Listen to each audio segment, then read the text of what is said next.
I was out riding my horse on an old trail, one I'd been down plenty of times before.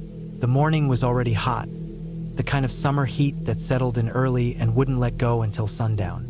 Cicadas droned in the trees, and the air smelled of dust and sun-baked pine. My horse, Buck, moved steady beneath me, his ears flicking forward and back as he listened to the sounds of the woods. The trail was narrow, cutting through a stretch of thick underbrush. I wasn't in a hurry, just letting Buck pick his way through while I took in the quiet. Then I heard it, a faint tink, like glass tapping against something solid. At first, I thought maybe it was a piece of trash rattling in the wind, but the sound kept coming, steady, like something struggling. I pulled Buck up and looked down. There, just off the side of the trail in a patch of dry grass, was a glass bottle. And inside that bottle was a tiny mouse, trapped, its little paws scrabbling at the smooth walls. It must have climbed in somehow, maybe after crumbs left by a passing hiker, and then found itself stuck. I swung down from the saddle, the heat radiating up from the ground as I crouched beside the bottle. The mouse was panicked, darting in circles, its tiny claws making that tink sound against the glass. Carefully, I tipped the bottle on its side. The mouse hesitated for a moment before darting out and vanishing into the brush. Satisfied, I brushed off my hands, climbed back into the saddle, and nudged Buck forward. It was a small thing, really, but it left me with a strange feeling, like how close something can come to dying without ever realizing it. The day went on, and the trail twisted deeper into the woods. The trees grew denser, their branches heavy with leaves that rustled in the breeze. I rode on, past old stumps and fallen logs, through patches where the sunlight broke through in slants of gold. The air smelled of warm earth and tree sap, and for a long stretch, the only sound was the creak of my saddle and the steady clop of Buck's hooves.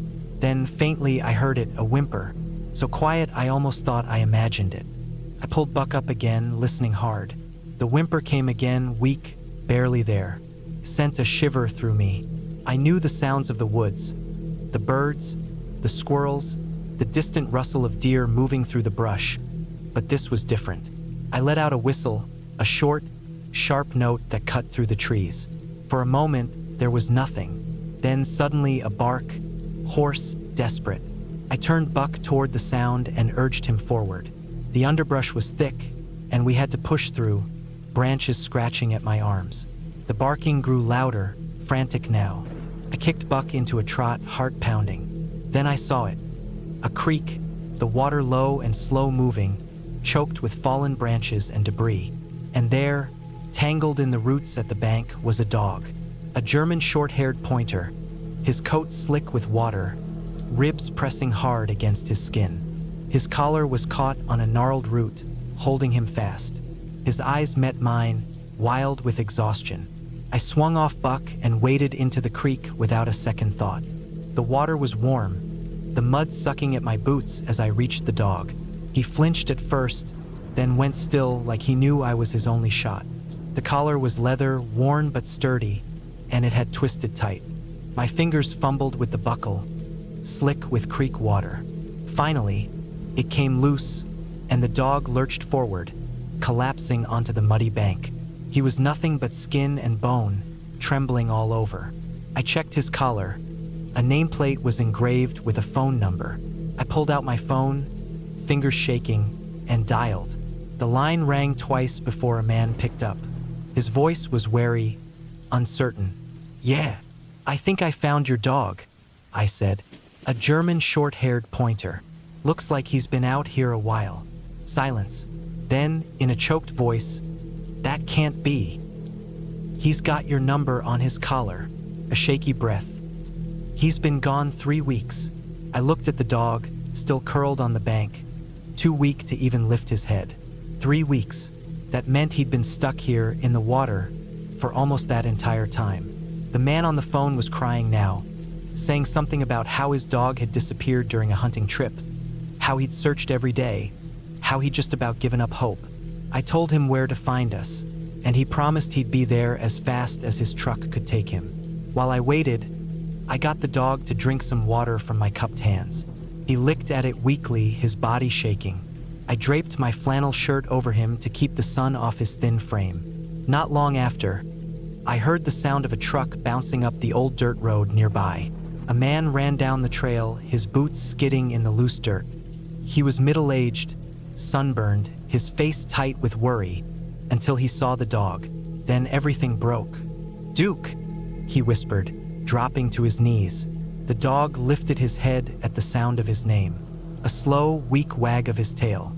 The man gathered Duke up, cradling him like he was something fragile, something precious.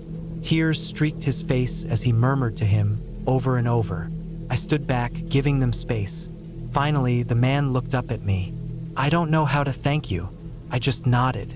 He carried Duke to his truck, gently laying him on the back seat. Before he drove off, he rolled down the window and said, "You saved his life." I watched the truck disappear down the road, dust rising in its wake. Then I turned back to Buck, rubbing his neck, grounding myself in the warmth of his solid presence. The woods were quiet again, the creek moving slow and steady, like none of it had ever happened. But I knew better. Life was tough, but sometimes, against all odds, survival won out.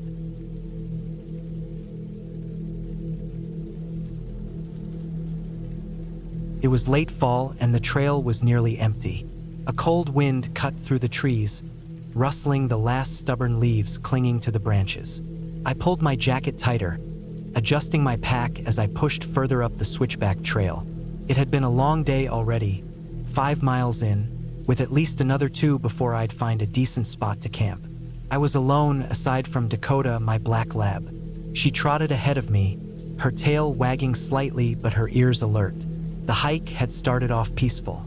The crisp mountain air filled my lungs, the scent of damp earth and pine surrounding me. Every now and then, a bird called in the distance, but mostly, it was just the sound of my boots crunching against the dirt and Dakota's soft panting beside me. Halfway up the steepest part of the climb, I decided to rest. My legs burned from the incline, and my breath came in short puffs. I dropped my pack onto the ground, laid back, and closed my eyes, feeling the cold seeping through my layers. Dakota sat beside me, watching the trail ahead. A few minutes passed before I heard footsteps, 2 sets, coming down the trail. I sat up, my heart picking up a little as I saw 2 men descending. They were dressed in hiking gear, but something about them felt off. Maybe it was their body language, or maybe it was just the fact that I wasn't used to seeing anyone out here this late in the season.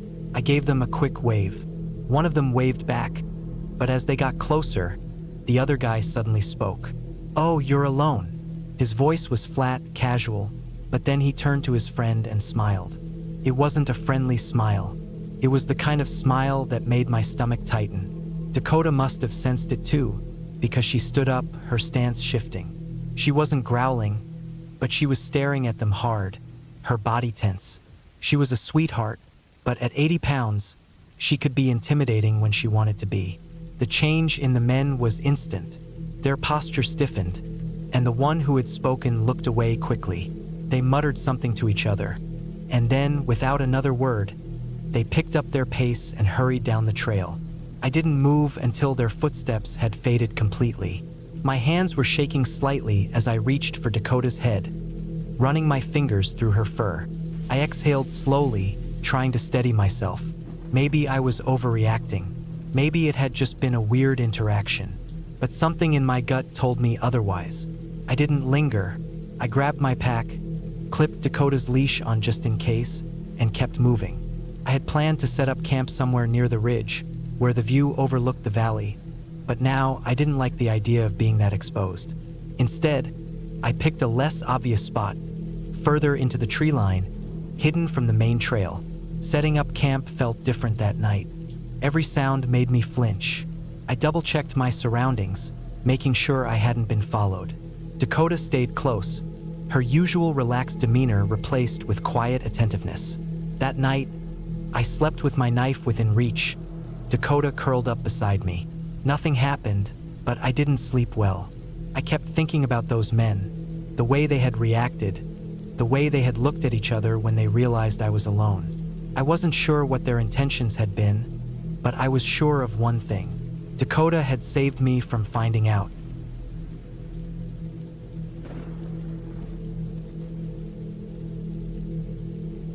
It was a number of years ago, maybe 10 or so, when I decided to take a solo trip to a remote island off the coast of British Columbia. I had been hiking and camping for years, always looking for places where I could be completely alone with nature. This particular island was uninhabited, a dense, forested chunk of land off the northern coastline near Haida Gwaii. I had planned everything carefully. Enough food to last, a sturdy tent, emergency gear, and, of course, my fishing rod. I set up camp on the western shore, right where the tree line met the rocky beach. The weather was perfect, with only a light breeze carrying the smell of salt and pine. The first thing I did was gather some wood and start a fire, using driftwood piled up by the tide. I spent the afternoon fishing and managed to catch a decent-sized rockfish, which I cleaned and roasted over the flames. There was something deeply satisfying about it. Eating by the fire, hearing nothing but the distant crash of waves and the rustling of trees behind me. It was the kind of solitude I craved, a break from the constant noise of civilization. As the sky darkened, I tidied up, making sure to pack away anything that might attract wildlife. The island was known to be home to wolves and cougars, but no bears had ever been documented there. Still, I took no chances. When I finally crawled into my tent, exhaustion hit me like a wall, and I fell asleep almost instantly. I don't know how long I had been asleep when I woke up. It was one of those moments where you don't know what stirred you, but you feel instantly alert. Then I heard it, a deep, heavy breathing, slow, deliberate, and impossibly large. It came from just beyond my tent, near where my fire had burned down to embers. I held my breath, listening, trying to make sense of what I was hearing. My mind raced. A bear? No, there were no bears here. A wolf? Too big. It sounded massive. Something exhaling deeply, like lungs the size of barrels pushing out air in long, steady bursts. I could hear the waves, the tide having come in much closer now. The fire had been right on the edge of the waterline, but now it would be completely submerged. Yet, whatever was out there was standing or lying right where the fire had been. I felt paralyzed. I had been in the wild before, faced predators, but this was different. The weight of whatever it was pressed into the air, thick and oppressive. I reached for my flashlight, hesitating for a moment before slowly unzipping the tent. My hands were shaking as I aimed the beam toward the beach. Nothing, just the glistening, wet rocks and strands of kelp shifting with the waves. I listened, trying to slow my breathing, but the sound had stopped. I took a deep breath and stepped out of the tent. The ocean stretched before me, dark and endless, the moonlight casting silver ribbons across the water. I swung the light slowly across the shore. Then I heard it again, a massive breath, followed by a soft, deliberate splash. I jerked the flashlight toward the noise, and that's when I saw it. A massive, sleek form rolling onto the beach, half submerged in the kelp beds. An orca, a full-grown killer whale, its black and white skin gleaming under the moonlight. It exhaled again, sending a burst of mist into the night air, then rolled lazily, rubbing its body against the rocks and seaweed. My heart was hammering, but now, instead of fear, there was awe. I stood frozen, watching as it twisted and turned, seemingly enjoying the rough texture of the kelp against its skin. Then I saw more of them. Just beyond the surf, dark shapes bobbing in the water, their dorsal fins slicing through the waves. They were resting, half asleep in the shallows, floating effortlessly as they drifted with the tide. The one on the shore seemed separate from them, lost in its own world as it rubbed its body against the rocks. For what felt like hours, I just stood there, watching, listening to the rhythmic breaths of these enormous creatures. The fear I had felt earlier was gone, replaced by something deeper, a sense of being completely insignificant in their presence. I had never been this close to an orca in the wild before. Zoos and documentaries did nothing to prepare you for the sheer size and power of them.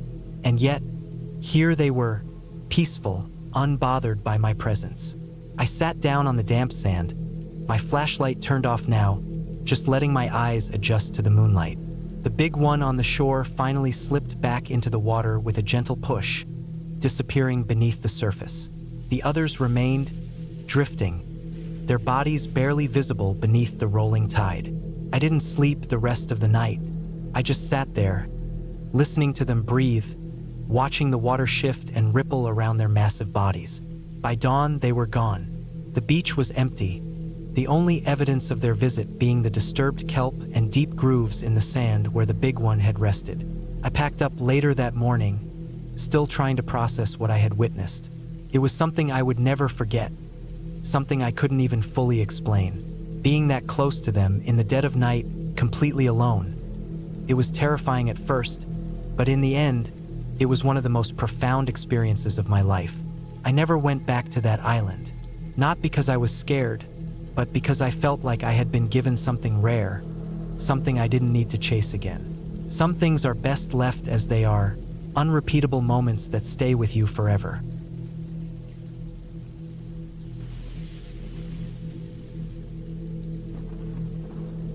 The wind had died down hours ago, leaving the forest in an eerie silence. It was the kind of quiet that makes you uneasy, like something was listening, watching. I had set up camp deep in the wilderness of northern Montana, far from any marked trails.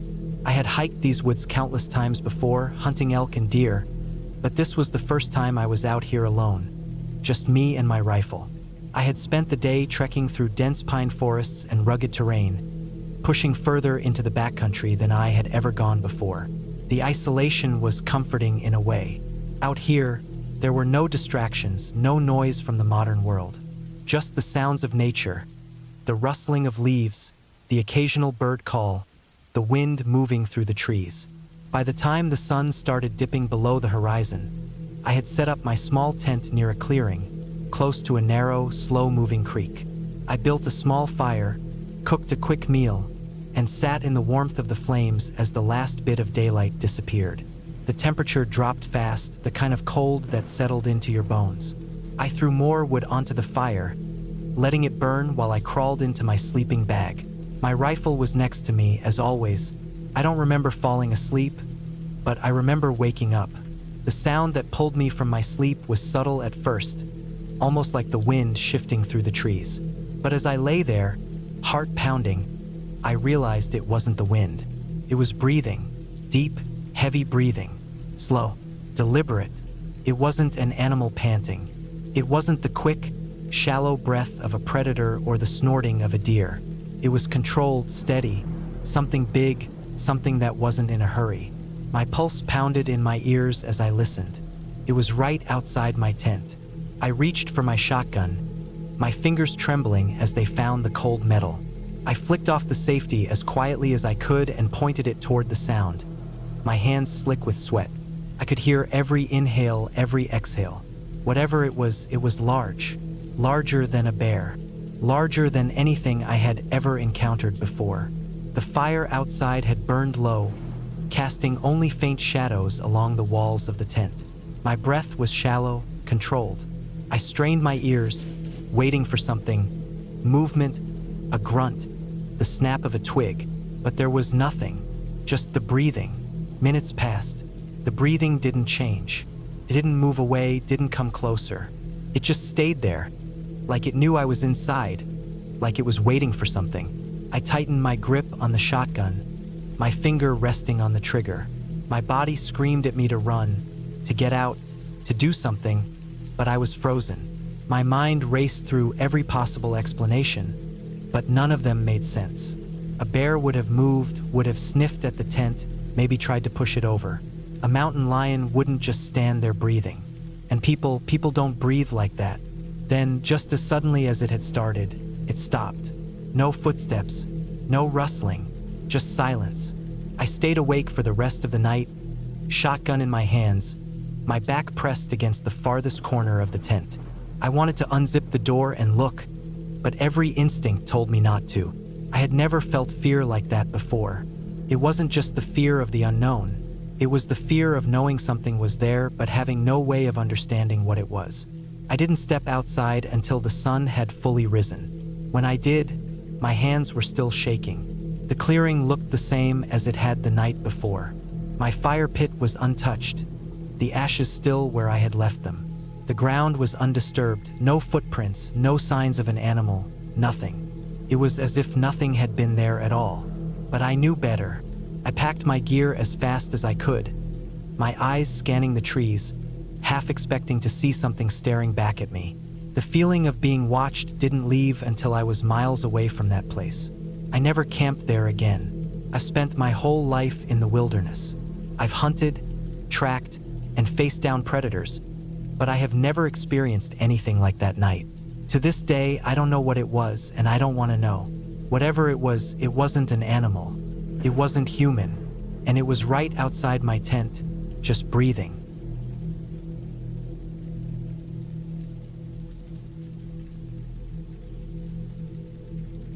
It was late summer in 2013 when I took a solo hiking trip through the backcountry of Wyoming. I had done plenty of camping before, but this was my first time truly alone in such a remote area.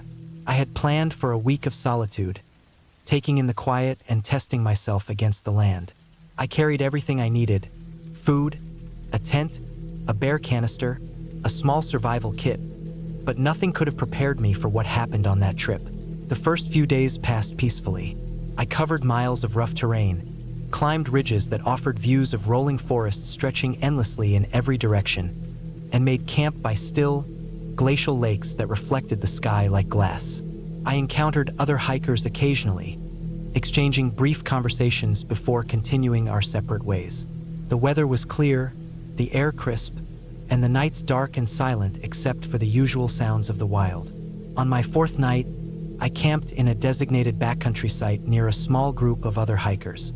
There was a couple from Montana, an older man who had been hiking these trails for decades, and a younger woman traveling alone. We all had separate campsites, spaced out according to regulations, but we had talked briefly while filtering water at a nearby stream. Felt safe enough. Sometime in the dead of night, I woke to a deep, guttural sound echoing through the trees. Took me a moment to recognize it. An animal's breathing, heavy, labored. My heart slammed in my chest as I reached for my flashlight, but before I could switch it on, a loud, shattering scream split the silence.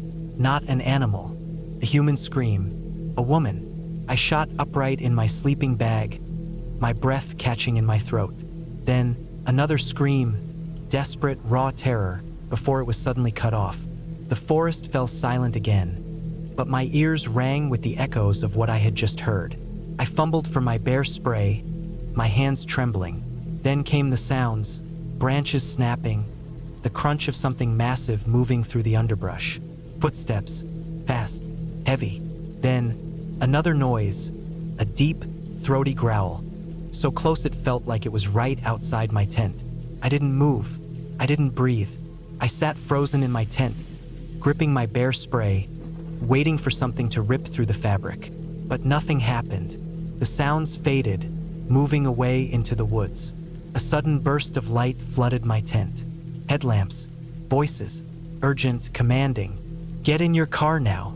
I scrambled out of my tent, my legs weak, and saw a park ranger standing near the edge of my campsite, his flashlight cutting through the dark.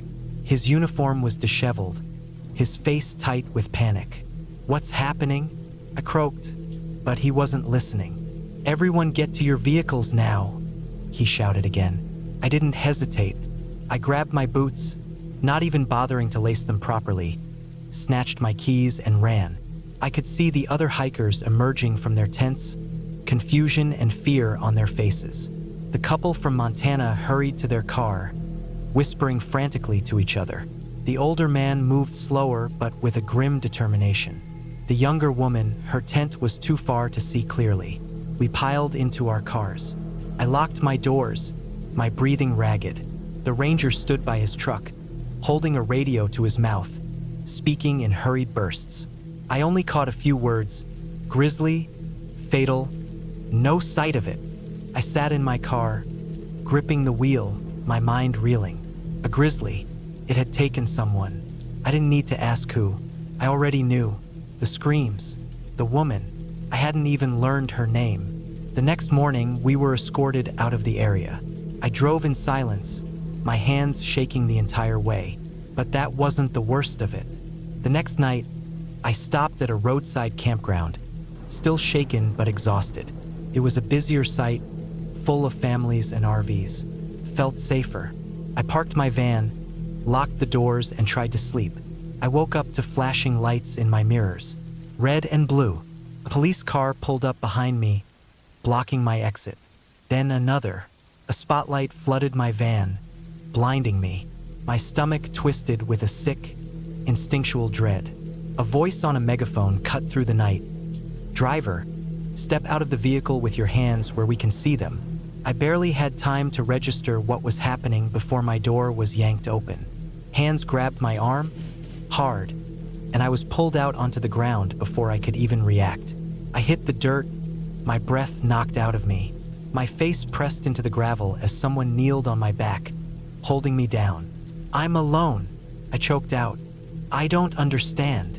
But they weren't listening. More voices, commands. Then the sound of my van doors being thrown open. Silence. Then a voice muttering, "Shit, it's clear." The weight lifted off my back. Someone helped me sit up. I blinked at the group of officers surrounding me, their faces tense, wary. One of them knelt in front of me. "We thought you were in danger." I shook my head, still trying to process. "Why?" He exhaled, running a hand over his face. "We got a report. A man murdered 4 people at a campground 2 hours north of here. He stole a van. Witnesses said he was forcing the driver to take him south." I stared at him, my body cold. "And you thought that was me?" He nodded. "We had to be sure." I sat there on the ground, my heart still hammering, my pulse deafening in my ears.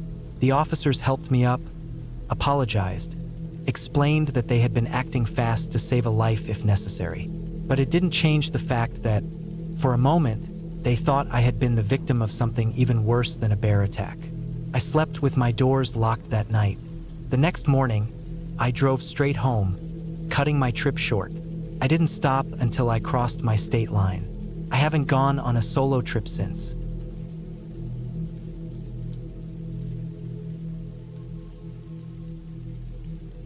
The night before had been cold, the kind of cold that seeps into your sleeping bag no matter how tightly you wrap yourself up. I'd barely gotten any sleep, tossing and turning in that thin nylon tent, listening to the wind rattle through the trees. When I did sleep, it was in fits, jerking awake every so often to the distant sounds of owls or coyotes in the mountains. It was the second to last morning of our trip at Black Elk Leadership Camp, a week-long Boy Scouts retreat deep in the Wyoming wilderness. I had just started to drift off into a real sleep when the screaming started. At first, I thought I was dreaming. The voice was distant, frantic, words slurred by the early morning haze. But then it got louder, closer. "Stay in your tents. Do not come out of your tents." The panic in the voice sent an immediate chill down my spine. I barely lifted my head, cracking one eye open. Around me, the tent was dim, the first hints of sunlight filtering through the fabric. I could hear the other guys in my tent shift, but no one spoke. The way the voice carried through the trees, sharp and urgent, made it clear that whatever was happening, it wasn't good. Still, I was exhausted. If staying in the tent was an excuse to sleep a little longer, I wasn't about to argue. I let my head drop back onto my rolled-up hoodie, pulling my sleeping bag tighter around me. My body started to relax, just on the edge of slipping back into unconsciousness, when I heard it. Heavy, deliberate footsteps crunching through the underbrush. They weren't human. There was a weight to them, slow but unhurried. The kind of step that didn't care who heard. I didn't move. I didn't breathe. I just lay there, every muscle in my body tensed as the footsteps grew closer. Then the shadows appeared, 2 massive forms moving between the tents. Even through the thin tent fabric, I could tell they were huge, bigger than any person. My heart pounded so hard I swore they could hear it. One of them shifted, moving closer to our tent. The air felt heavier. Then, suddenly, something pressed against the side of the tent. I didn't dare look, but I felt it. A large, solid shape pushing inward. The fabric stretched and dipped under the weight of whatever was outside. I stared, wide-eyed, at the imprint in the nylon. It was big, bigger than a person's hand. It was the size of my entire torso. The thing sniffed, slow and deliberate, right outside my head. The hot breath made the fabric ripple.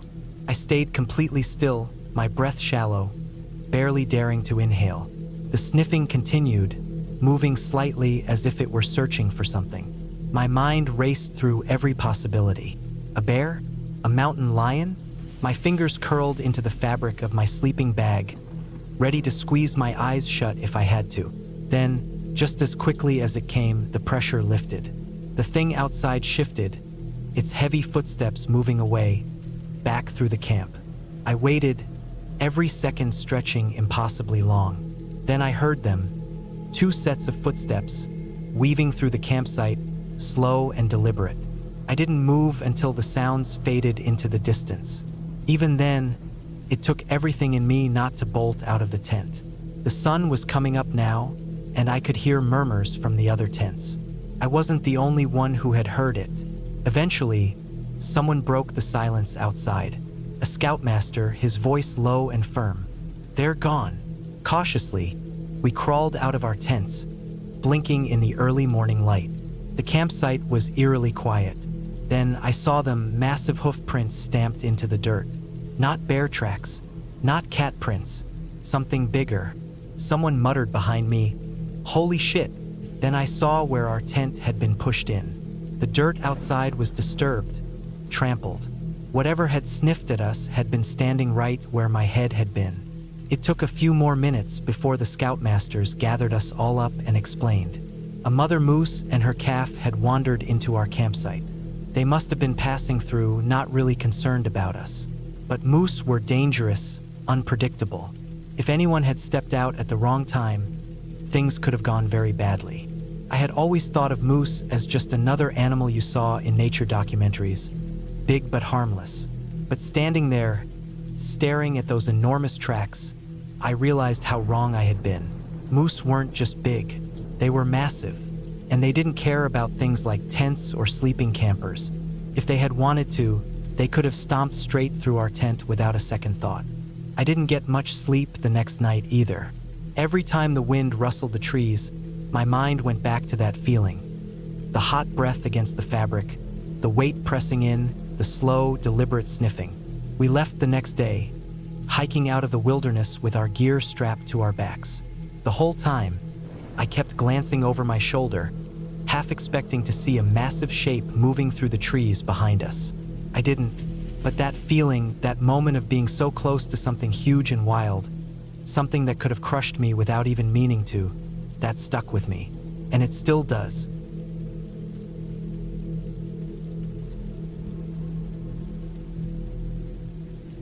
Started out like any other morning. I had been walking this trail for years, ever since I moved to the area. It was a small forest preserve, just outside the suburbs, quiet enough in the mornings that I could clear my head before work. The air was crisp, and the sky was just beginning to brighten. I followed my usual path, a well-worn dirt trail that looped around a small lake and cut through a dense patch of trees before opening up again near the parking lot. I liked this route. It was predictable, routine, safe. But that morning, something felt different. It was the feeling first. That uncomfortable prickling sensation on the back of my neck, like someone was watching me. I told myself it was just my imagination. I was alone. I had done this walk 100 times before. There was nothing to be afraid of. Still, I glanced back.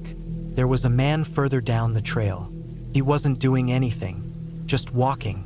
Same direction as me. No big deal. I kept going, forcing myself to focus on the path ahead.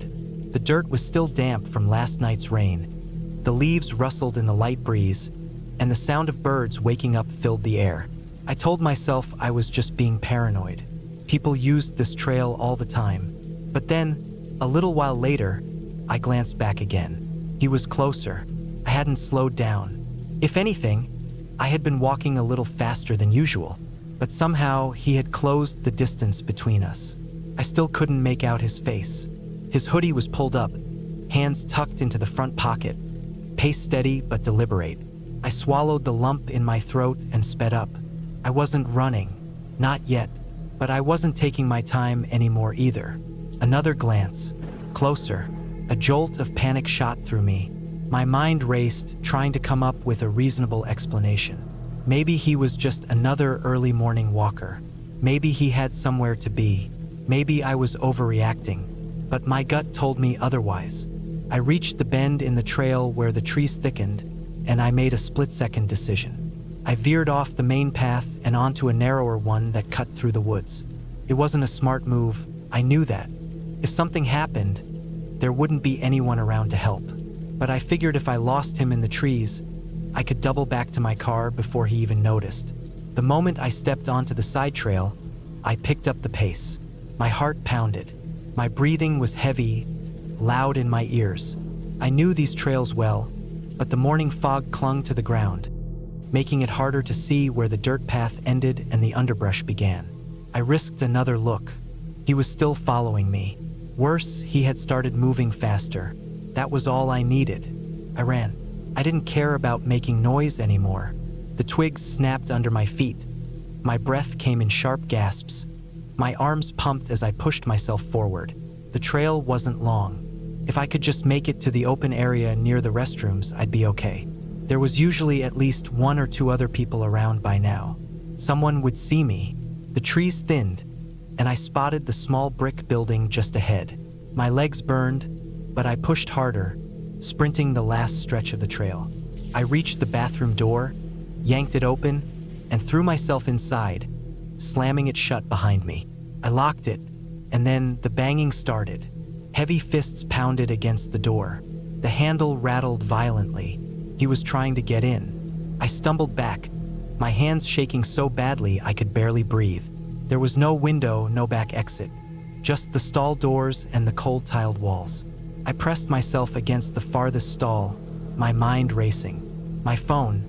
Where was my phone? I fumbled for it in my jacket pocket, hands trembling as I struggled to unlock it. The banging grew louder, more forceful. I could hear his breathing through the crack in the door. I managed to open my phone. My fingers were shaking too much to dial properly. 911. Just press 3 buttons. Just call. Before I could, the pounding suddenly stopped. Silence.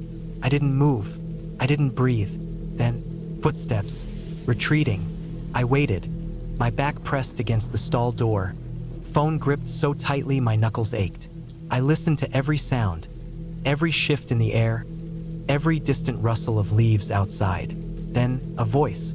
Not his. Hey, what are you doing? Someone else was out there. I heard hurried footsteps, a scuffle, then nothing. Minutes passed before I dared to move. I crept to the door, pressing my ear against the cold wood. Silence. Carefully, I turned the lock and eased it open just a crack. The morning light spilled in. The path was empty. I didn't wait. I bolted. I ran straight to my car, my heart still hammering, my skin still ice cold with fear.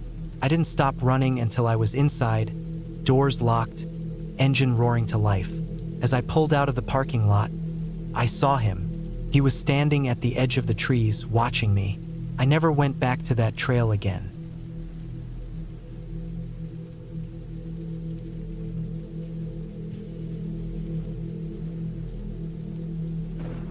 It was late October, and the rain had been coming down steadily since dusk.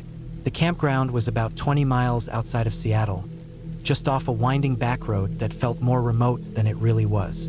My friend Mark and I had set up camp earlier that afternoon in a relatively crowded loop, surrounded by RVs and the occasional tent camper braving the damp, chilly weather. It wasn't the kind of place where you expected to experience anything unusual. We had fire pits, running water, and even bathrooms with fluorescent lighting that hummed all night. It was safe, or at least it should have been. Mark and I had been friends since college. We both worked outdoors. He was a forester and I was an ecologist. Camping wasn't just a hobby for us. It was something we did regularly, whether for work or for fun. We knew the sounds of the woods. We knew the way the wind moved through the trees, the way raccoons chattered, and how coyotes called to each other in the night. We knew these things, That's why what happened that night has never made sense. We'd spent the evening huddled under the rainfly, playing cards by the light of a small lantern, listening to the soft murmur of rain against the tent. We talked about work, about relationships, about the things we always talked about when we had a couple of beers and no distractions. By midnight, we had packed everything away, zipped ourselves into our sleeping bags, and were lying in the quiet, letting the patter of the rain lull us to sleep. Then it happened. A scream, sharp, high-pitched, and so close that I felt it in my chest. My first instinct was to call it a cougar, but something wasn't right. It was too loud, too guttural, almost distorted. It didn't trail off like a cougar's scream, cut off suddenly, like whatever made it had snapped its mouth shut. Mark and I both froze. I could hear him breathing, fast and shallow. He had heard it too. The rain continued. I strained to listen, to pick out any movement beyond the fabric of the tent. The campground was quiet, eerily so. No murmuring voices, no rustling tarps, no footsteps. Just the patter of rain and the pounding of my own heart. Then, another scream, farther away this time, across the lake. Identical. Whatever made that sound, there were two of them. I've been in the woods my entire life. I've heard animals cry out in ways that would make a person's skin crawl. But this was something else. My mind was scrambling for answers. Was it some kind of bird? An injured animal? Some sick joke played by another camper? But it hadn't sounded human. It hadn't sounded like anything I could place. Mark and I didn't speak. We just lay there, wide awake, listening. The rain eventually drowned out the quiet again, but neither of us slept much that night. In the morning, the campground was different. The air felt thick, heavy. The dogs, every single one, were acting strange. I watched a Labrador retriever, normally a friendly breed, crouched low beneath a massive RV, refusing to come out even when its owner tried to coax it. Another dog, a scruffy terrier, was trembling so hard that I could see it from 10 feet away. Something had scared them, and it wasn't just me and Mark who had heard it. I caught snippets of conversation as I walked to the bathroom. Other campers murmuring about some weird animal they'd heard in the night, about how even the raccoons had seemed to vanish from the area. Mark and I packed up quickly. We didn't really talk about it until we were back in the truck, bumping along the narrow road that led back to civilization. "That wasn't a cougar," Mark finally said. I shook my head. No, it wasn't. We never did figure out what it was. Maybe it was a massive cougar, one with a vocalization I'd never encountered before. Maybe it was something else entirely. But that morning, as we left, I glanced back toward the tree line, just for a second, and I swear, I felt something watching us.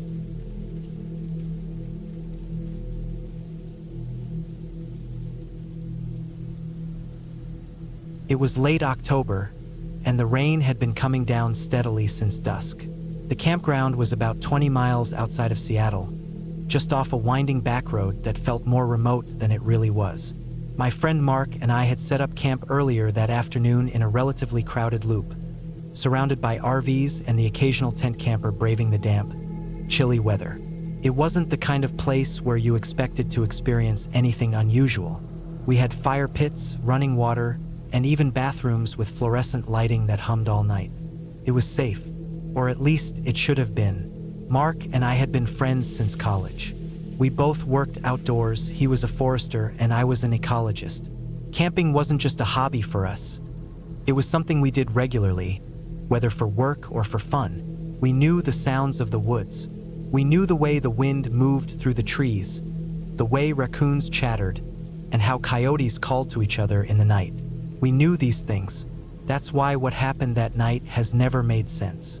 We'd spent the evening huddled under the rainfly, playing cards by the light of a small lantern, listening to the soft murmur of rain against the tent. We talked about work, about relationships, about the things we always talked about when we had a couple of beers and no distractions.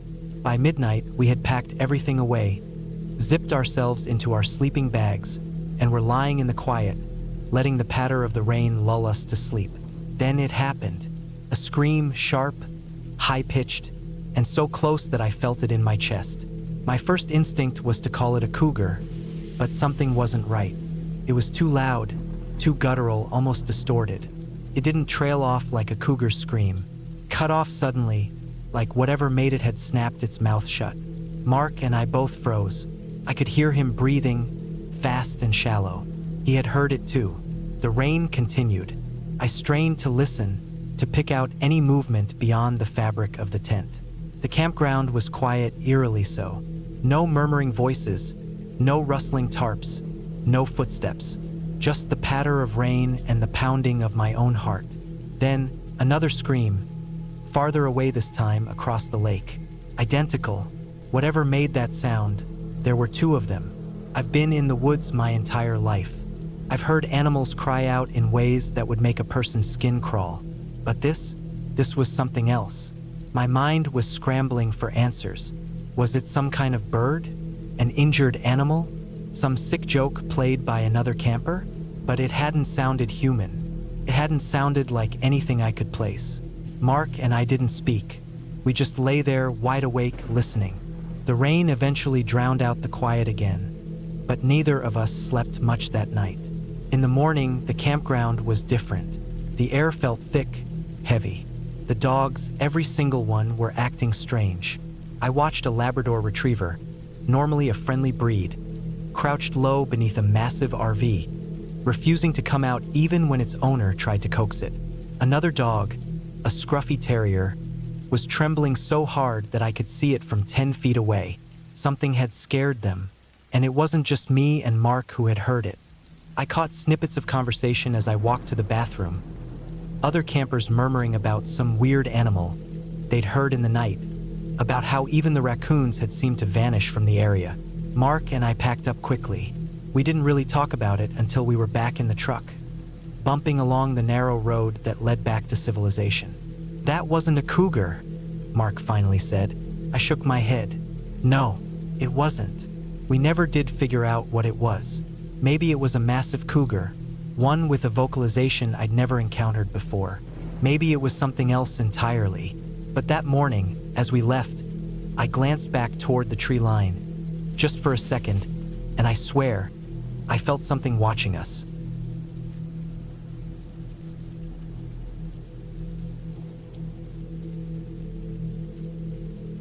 The dirt path stretched ahead of me, winding through thick trees that whispered with every gust of wind.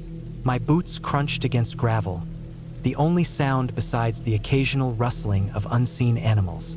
The air was crisp, cool for a late September afternoon, and the smell of damp earth and pine needles filled my lungs.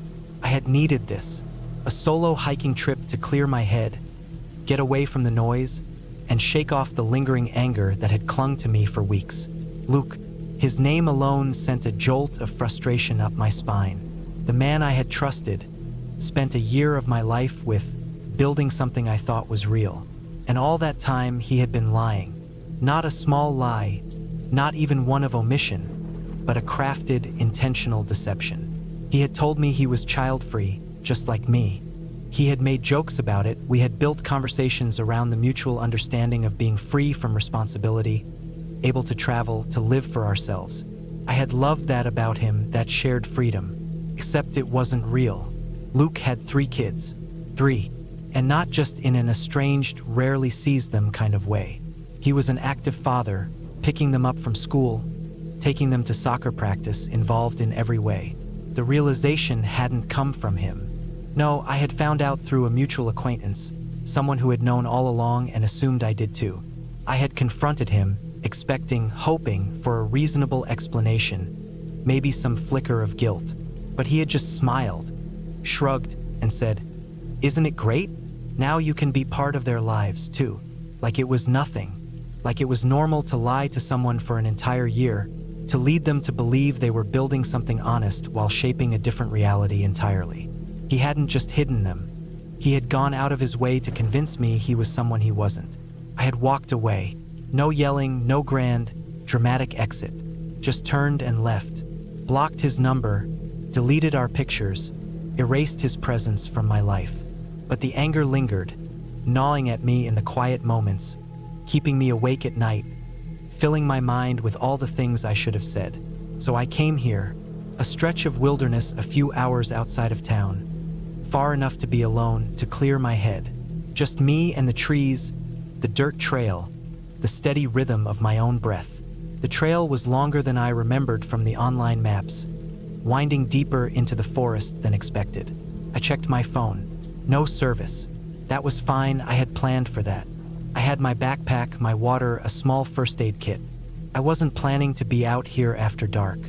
I kept walking. The trees grew denser, the canopy above thickening, filtering the sunlight into scattered patches. The wind had died down, leaving an eerie stillness. I adjusted the straps of my backpack, listening to the quiet, to the crunch of my own steps. And then, a noise. Not the wind, not an animal, something else. A rustling, deliberate. I stopped, held my breath, listened. Silence. Maybe it was nothing. Maybe my mind was still tangled in anger, making me paranoid, turning every sound into something more than it was. I kept walking. Another rustle. Closer this time. I turned, scanning the trees, looking for movement. Nothing. Just branches swaying slightly, leaves shifting underfoot. I wasn't scared. Not yet. But a feeling started creeping in, slow and steady, crawling up the back of my neck. I had been hiking for over an hour, and I hadn't seen another person. That wasn't unusual. It was a weekday, and this wasn't a popular trail. But still, I kept moving. More rustling. Footsteps. I stopped again. Hello? No answer. The silence pressed against me. The forest had that strange quality of absorbing sound, making everything feel closer than it was. I turned back to the trail, moving faster now, heart picking up speed. The footsteps followed. No mistaking it now. They weren't an animal, weren't just the wind. They matched my pace.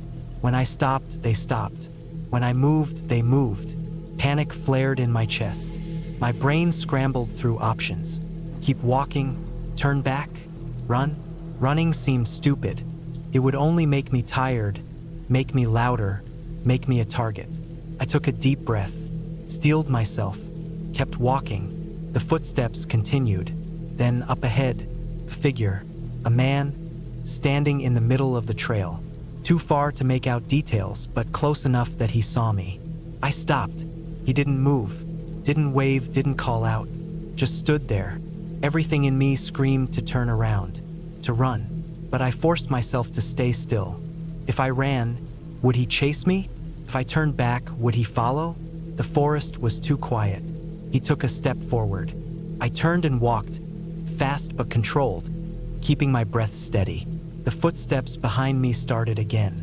I didn't look back, kept my pace even, kept my mind focused.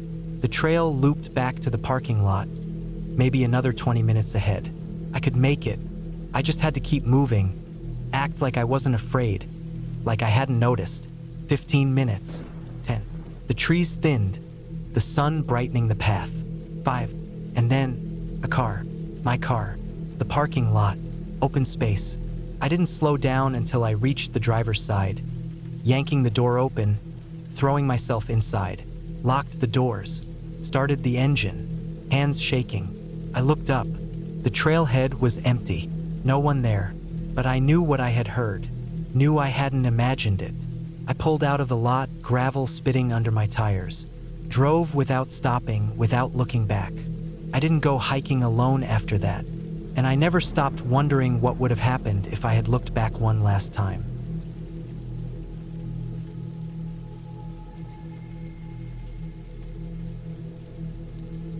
The heat pressed down on us as we made our way through the rugged landscape, the dry scent of dust and eucalyptus filling our lungs with every breath. Flies buzzed around our faces, relentless despite our swats.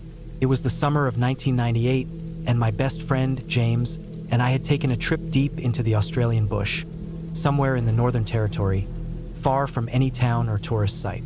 We were both university students at the time, young and full of that restless energy that made us seek out the most isolated places we could find. The further from civilization, the better. We had been hiking for hours, following a dry riverbed that snaked its way between jagged rock formations and patches of stubborn, sunburned shrubbery. Our water bottles were half empty, and our shirts clung to our backs with sweat. The map we carried was old and vague, barely more than a scribbled set of lines and markers, but that was part of the adventure. The plan was simple. Explore for a few days, maybe find some caves or interesting rock formations, then head back to the car and drive to Darwin. It was near the base of a sheer cliff face that we spotted it. Something unnatural among the wild, sun-bleached landscape. A black plastic bag, tightly wrapped and partially buried in the dirt, the edges caught in the dry roots of a bush. It was strange to see garbage out here, miles from any human presence. James and I exchanged glances, the same thought running through our minds. Who had left this here and why? Curiosity got the better of us. James crouched down and started pulling at the plastic, dirt falling away as he freed it. The bag was heavier than expected, and when he finally tore it open, a musty, acrid smell hit us. Inside were several old, damaged wallets, 5 or 6 of them, stacked together like a forgotten collection. We pulled them out one by one. The leather was cracked and worn, some of them partly melted or discolored, possibly from the brutal sun. Each wallet held faded driver's licenses, crumpled bank cards, and torn receipts. We started checking the IDs. Every name belonged to a woman. Their birth dates placed them in their late teens to early 20s. Some were from the Northern Territory, but others came from as far as Sydney and Queensland. That made no sense. What were a bunch of young women's wallets doing here all together in such a remote location? We sat in the dirt, silent, flipping through the contents with an unease that deepened with each discovery. There was no money, no phones, just the bones of what once were people's everyday belongings. Faded photographs peeked out from some of the sleeves, smiling young faces captured in another time, another place. A few had lipstick-stained napkins, a movie ticket stub, or an old bus pass. But nothing gave us a clear explanation for why they had been gathered and discarded here. A cold feeling settled in my stomach. At first, we tried to rationalize it. Maybe a group of rock climbers had left them behind, stashing their valuables together in one place before a climb and then never retrieving them. Maybe they were stolen wallets, dumped by a thief who had stripped them of cash and valuables before escaping into the outback. But that didn't quite sit right. The randomness of locations, the complete lack of anything valuable, and the remote spot where we found them, it all felt wrong. James, always the more practical one, said we should take them to the police. I agreed, though a small part of me hesitated. I didn't want to touch them anymore. There was something unsettling about holding them, as if they carried a lingering weight, an unfinished story that we had accidentally stumbled into. We wrapped them back in the plastic and stuffed them into James's pack, then continued our hike in silence.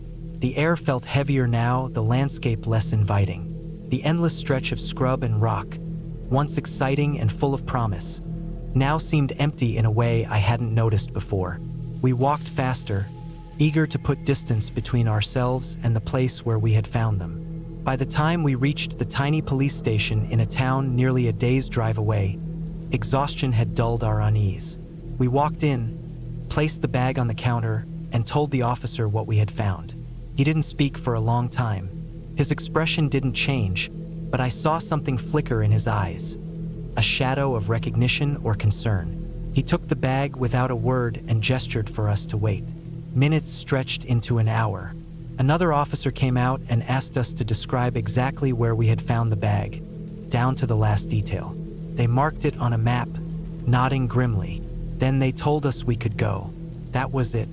No explanation, no reassurance, just a quiet dismissal. As we turned to leave, I caught the first officer's gaze one last time. That same look. Not confusion, not curiosity. Something else. Something that told me we had handed over more than just a collection of lost wallets. We never heard anything after that. No news reports, no follow-up calls. We checked newspapers for weeks, even months, expecting to read about missing hikers, a solved case, or a breakthrough. Nothing, just silence. Sometimes, late at night, I think about those wallets, about the girls they belonged to, about the plastic bag left half-buried at the base of a lonely cliff.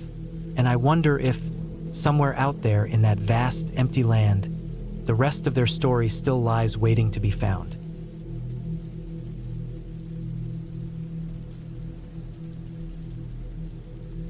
I've spent a good part of my life backpacking and camping, moving through forests, deserts, and mountains all across the country. Most of the time, the worst thing I had to deal with was bad weather or blisters. But every once in a while, I came across things that stuck with me, things I don't have an explanation for. One of the most unnerving places I ever found was deep in the woods of Kentucky. My brother and I were hiking along an old, overgrown trail when we stumbled across what looked like a makeshift town. It wasn't a real town, not in the way most people think of one. It was a collection of rusting trailers and broken-down cars scattered haphazardly in a small clearing, like they'd been abandoned in a hurry. Some were up on cinder blocks, others leaning at odd angles where the tires had long since rotted away. We stood there for a while, just taking it in. There was no sound, no movement, nothing to indicate that anyone had lived there in years. The doors to most of the trailers were hanging open, revealing dark, empty interiors. I remember walking up to one and peering inside. A single, rotting mattress lay in the center of the floor, and graffiti covered the walls. "We should go," my brother finally said, and I didn't argue. We moved on, pushing forward on the trail, but the whole time I felt like we were being watched. Maybe it was just my imagination, but I've never been so relieved to put distance between myself and a place. Then there was the town in New Mexico. Calling it a town might be generous. It was really just a cluster of old buildings along a narrow, cracked road. My brother and I were passing through on our way to a bigger trail system when we decided to stop and take a look. Everything looked abandoned at first glance. The gas station was boarded up, the windows on the houses were shattered or missing entirely, and the only sign of life was a single crow perched on a sagging telephone wire. But when we started looking closer, we saw things that didn't make sense. There were fresh tire tracks in the dust. A bag of groceries sat on the front step of one of the houses, the produce inside only slightly wilted. Someone was there. We just never saw them. We stayed in the town for 2 days, camping in the remains of an old store, trying to figure out where this person was. We knocked on doors, called out, even left notes. Nothing. By the 3rd day, we decided to move on. That night, as we were packing up, I had the overwhelming sense that someone was watching us from the darkness beyond the buildings. I never actually saw them, but I felt them. We left at first light. Then there was what we found in the Ozarks. We were hiking through thick woods, following an old logging road, when we came across something that made my stomach drop. A barbed wire fence enclosed a small, roughly 10 by 10 area. The wire was thick, rusted, and sagging in some places, but that wasn't what caught my attention. It was the deer, or what was left of them. Skeletal remains were tangled in the wire, their ribs stretched and twisted like something had forced them through the gaps. Skulls were mounted on the fence posts, stripped clean by time and scavengers. In the center, a single post stood taller than the rest, and wrapped around it were the decaying bodies of at least 2 deer. The smell was awful, even though the remains were mostly dried out. I've seen animal bones in the wild before. I've come across carcasses left by hunters, by predators. This was different. This felt deliberate. I don't know who or what did it, but it wasn't nature. We didn't stick around to investigate. Then there was the dummy in the Yukon. That one was just wrong. We were deep in the woods, miles from anything, when we saw it hanging from a tree. It wasn't a real person, just a stuffed figure made of old clothes and something heavy in the chest to give it weight. It dangled there by the neck, swaying slightly in the breeze. Someone had put it there. Someone had taken the time to set up something that looked like a body hanging in the middle of nowhere. I don't know if it was a warning, a joke, or something else entirely. We didn't stay to find out. And then there was the body, the real one. It was on a road leading out of Olympia. My brother and I had just finished a long hike and were heading back to town when we saw him. He was sitting against the base of a tree, legs stretched out, head tilted slightly forward like he had just dozed off. But he wasn't asleep. His arm was tied off with a belt, a needle still clutched loosely in his fingers. His eyes were open but lifeless, staring straight ahead. His mouth was slightly open, lips dry and cracked. I've seen dead things before. I've seen animals torn apart by predators, bones picked clean by time. But there was something different about seeing a person like that. Someone who had been alive just hours before, maybe even minutes. We called the police, but there was nothing we could do for him. Nothing anyone could do. We left after that. Went back to our regular hiking trips, our long treks through the wilderness. But some things stick with you no matter how far you go. Some things you don't forget. And sometimes, out in the middle of nowhere, you come across something that reminds you just how small you really are, and how much you don't know about the world around you.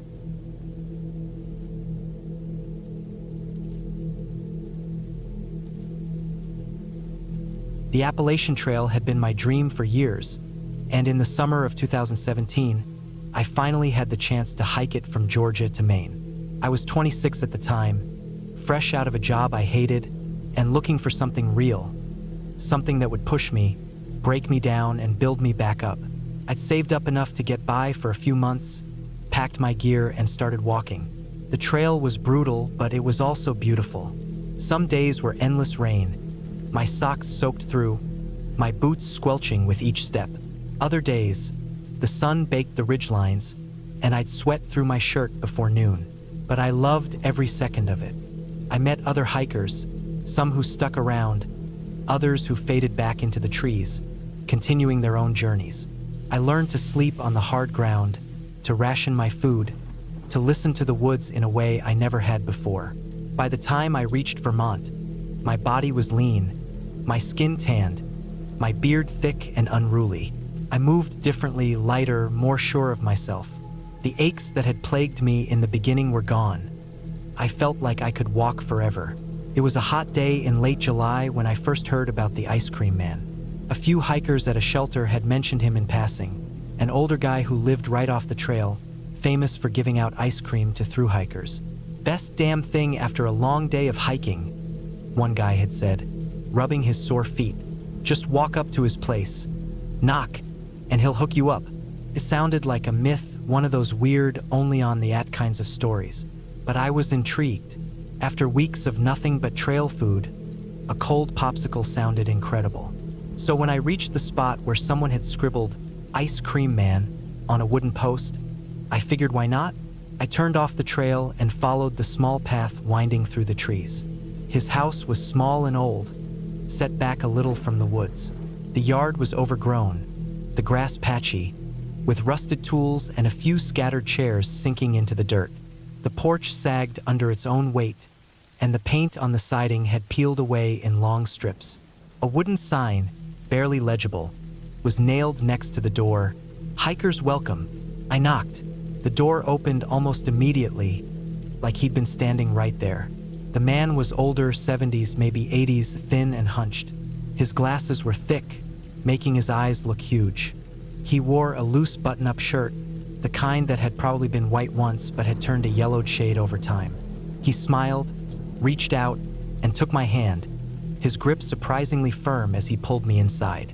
I hesitated for just a second, but there was something about him that felt harmless, like an old grandfather. Inside, the air was thick and warm, smelling faintly of dust and something sweet, like melted sugar. The house was cluttered but not messy. Books stacked high, papers covering the table, an old radio playing low in the background. He led me to the kitchen, where he pulled open a small freezer and handed me an orange creamsicle. I took it gratefully, the cold shocking against my fingers, and sat down at the table as he settled across from me. He pulled a book from a pile, Where the Wild Things Are, and opened it without a word. Then he started reading. I licked at the popsicle, the creamy orange coating melting on my tongue, as his voice filled the small kitchen. The story was one I knew from childhood, but it felt different here, the words softer, slower. His voice cracked in places, but he didn't stop. His eyes never left the pages. For a while, I just listened, letting the exhaustion of the trail settle into my bones. There was something oddly comforting about it, about sitting there in that cramped kitchen while this old man read to me like I was a kid again. The heat, the low hum of the radio, the quiet ticking of a clock on the wall.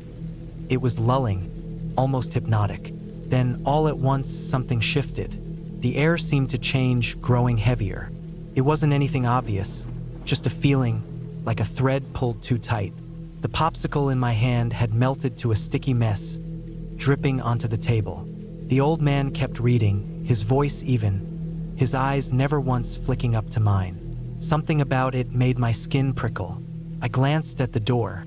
It was closed. Not locked, at least I didn't think so. But something about the way it sat in the frame, just slightly off-center, made me feel like it wouldn't open easily. I shifted in my seat, suddenly very aware of how deep into the house I was. The clutter, the stacks of books and papers, the way the kitchen felt tucked away from the front door. I swallowed. The old man turned a page. I stood up. "Thanks for the popsicle," I said, keeping my voice casual, easy. His voice didn't falter. He kept reading. His hand rested on the table. Thin fingers splayed out, unmoving. Something in me screamed to leave. I took a step back, my boots scuffing against the worn linoleum. His voice droned on, soft and steady, words rolling one after another like a slow-moving current. I turned and walked toward the door. My fingers brushed the knob, cool metal against my skin. I twisted. It didn't move. My pulse spiked, but I kept my face neutral. "Hey, Before I could finish, the old man stopped reading. The sudden silence was deafening. Then he laughed. Low, soft. I didn't wait. I jiggled the knob harder, pushing my weight against it. The wood groaned, and for a second I thought it wouldn't budge. Then, all at once, it gave. The door swung open, nearly throwing me off balance. I stumbled onto the porch, my heart hammering. Behind me, the man stayed seated at the table, book still open in his hands. He didn't move, didn't speak, just sat there watching. I didn't stop. I walked fast, then faster, back down the small path, back to the main trail. My legs were shaking. I didn't look back until I was deep into the trees. The house sat still and quiet, half hidden by the leaves. The door was shut again, like I had never been there. I turned and walked. I never told anyone about it. Not at the next shelter, not to the hikers I met down the trail. It wasn't until years later, when I looked back at the map, that I realized something. There was no house marked on the trail. No mention of an ice cream man in any of the updated guides. No one I talked to had ever heard of him. I don't know what happened that day. Maybe I was just tired, my mind playing tricks on me. Maybe the house had been torn down years before, and I had imagined the whole thing. Or maybe, just maybe, I had been very, very lucky to leave.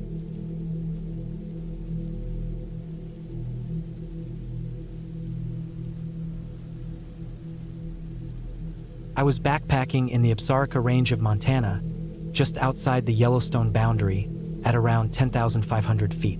The air was thin but crisp, and the views stretched for miles.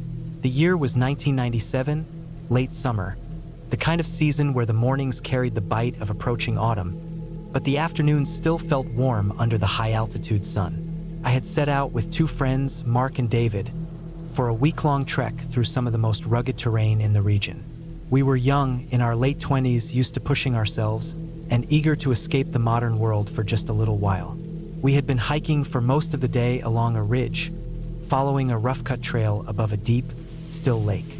The water was dark, reflecting the sharp cliffs that cradled it. The wind picked up as we walked, making the dry grass around us shudder and the sweat on our backs cool too quickly. That was when we saw it. A horse skull. It lay just off the trail, bleached by the sun, its hollow sockets staring out over the ridge as if watching the valley below. There was no sign of the rest of the body. No bones, no skin, just the skull. The sight was strange, but not unheard of. Animals died in the wilderness all the time, and scavengers could scatter remains. Still, something about it felt out of place. The ground around it was undisturbed, no drag marks, no sign of a struggle. It was just sitting there. Mark stepped closer and nudged it with his boot. It rocked slightly but stayed in place. "That's wild," he muttered. David, ever the practical one, shrugged and moved on. "Come on," he said. "We need to find camp before it gets dark." We didn't argue. The sun was already leaning toward the horizon, and the last thing we wanted was to be setting up tents in the dark. Our chosen campsite wasn't far. A small flat area tucked near the edge of the same lake we had been hiking above. It wasn't an ideal spot, too exposed to the wind, but it was the best we could find before nightfall. After dropping our packs and setting up camp, we made our way down to the water to fill our bottles and maybe clean up a bit. The air near the lake was damp, carrying the smell of wet earth and something else. Something rotten. David smelled it first. "Jesus," he muttered, covering his nose. The rest of us caught it a moment later, a deep, stomach-churning stench that seemed to seep into the air itself. Then we saw it. A few feet from the water's edge, half submerged in the shallows, was the body of a horse. It had been there for a while. The skin was peeling away in long, black strips, revealing the dark, bloated muscle underneath. The legs jutted out at odd angles, stiff with rigor or perhaps broken before death. The eyes were gone, empty sockets filled with shadow. But it wasn't just the body that unsettled us. It was what was around it. Scattered across the shoreline, half floating in the water, were dozens of old film strips. Some were curled and brittle, others still slick with lake water. They caught the last light of the day, reflecting faint images too small to make out clearly. Mark crouched down and picked one up, holding it up to the sky. A shadowy figure, distorted but visible, stared back at him. "Who the hell just dumps film like this?" he asked, voice tight. No one answered. A wind gusted across the lake, sending ripples through the water. The smell thickened, rolling over us like something alive. David dropped the strip he was holding. "Let's go," he said. "Now." We didn't argue. The night was restless. The wind picked up, rattling the fabric of our tents, making it impossible to sleep deeply. The lake, invisible beyond the reach of our campfire, felt too close. The image of the rotting horse stuck in my mind, its legs stretched in impossible angles, its missing eyes staring at nothing. The film strips, the strange way they floated there as if someone had placed them purposefully. None of it made sense. I must have dozed off at some point because I woke to a noise just outside my tent. A shuffle, a dragging sound. I held my breath. The fire had burned low, casting only the faintest glow on the fabric of my tent. I listened. Nothing. Then, just as I started to convince myself it had been the wind, I heard it again. A wet sound. A slow, deliberate movement, like something heavy being pulled across the dirt. My stomach clenched. I had no weapon, nothing but a small pocket knife buried somewhere in my pack. My fingers trembled as I reached for it. Then silence. I stayed frozen for what felt like hours, my muscles locked in place. The wind howled, the tent walls flexed, but nothing else moved. Finally, exhaustion won. My grip loosened, and I slipped into a restless sleep. Morning came harsh and fast. The sun had barely crested the horizon when Mark unzipped his tent and stepped out, stretching stiffly. David followed, rubbing his eyes. No one spoke at first. Then Mark froze. "Guys," he said, voice hoarse, "come look at this." Just beyond our tents, the dirt was disturbed. A trail led from the edge of the lake, winding up toward us, ending just a few feet from our tents before turning back. The disturbed earth was damp, dark, as if something wet had been dragged across it. Something large. David swallowed hard. "I don't want to know," he said. "I don't care what it was. We're leaving." And we did. We packed up fast, barely speaking, each of us glancing toward the lake but never stepping too close. The film strips were still there, scattered along the shore, catching the morning light. The horse's body was unchanged, its grotesque form half hidden by the water. The smell followed us as we left. We never spoke about it again. Not really. We finished the hike, returned home, and went on with our lives.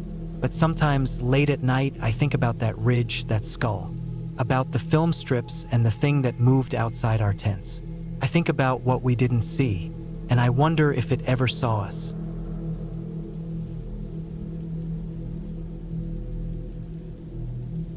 I was 13 the first time I truly understood fear. Not the kind of fear that comes from horror movies or ghost stories, but the kind that sits in your stomach like a rock, that makes your skin cold and your heart pound until you can hear it in your ears. The kind of fear that changes you, leaves a mark that never really goes away. It was late summer, just before school started up again. The days were long and heavy with heat, the air thick with humidity. I lived in a quiet suburban neighborhood in South Georgia, near the outskirts of town where the houses grew further apart and the roads faded into stretches of pine forest.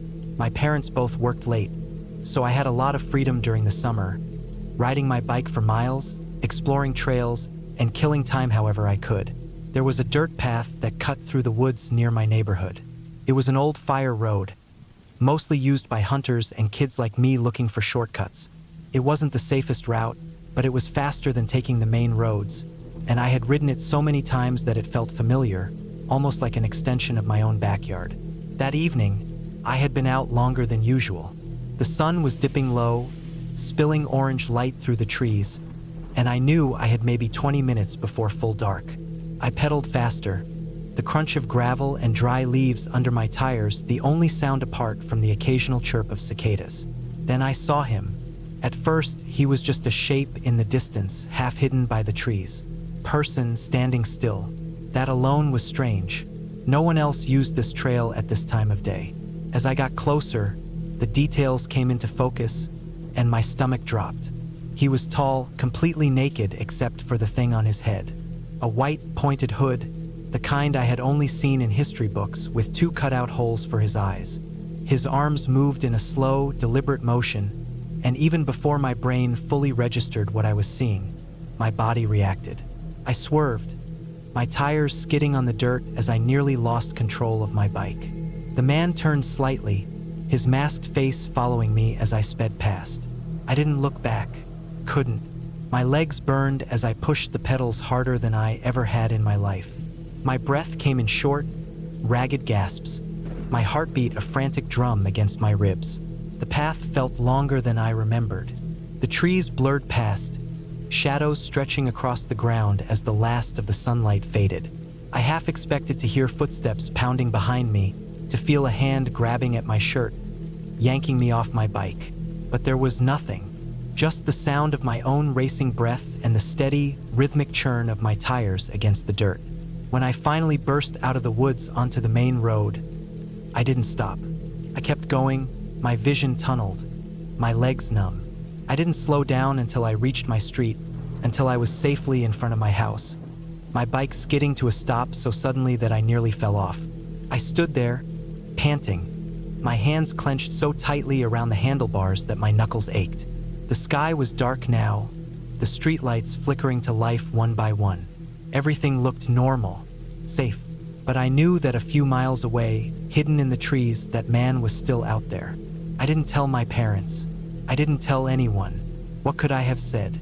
That I saw a man in a clan hood, naked and touching himself in the woods? That would have sounded like something out of a bad joke, not something real. But it was real. For years after, I avoided that trail. Even after I got older, after we moved away, the memory of that night stuck with me. It wasn't just the man himself that haunted me. It was the feeling, that moment when my brain caught up with my eyes, when I understood what I was seeing, and the raw animal panic that followed.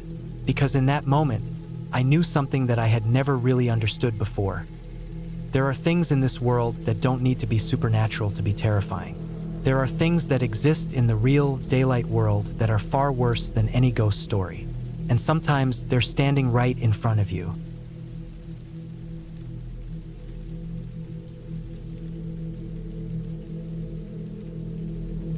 The trail to the cave wasn't long, maybe a 20-minute walk from the parking area. It was a popular spot, well known to locals, but on that particular afternoon, we had the place to ourselves. I had brought my 2 kids, Eli, who was 7, and Max, who was 5, both full of energy, excited to explore.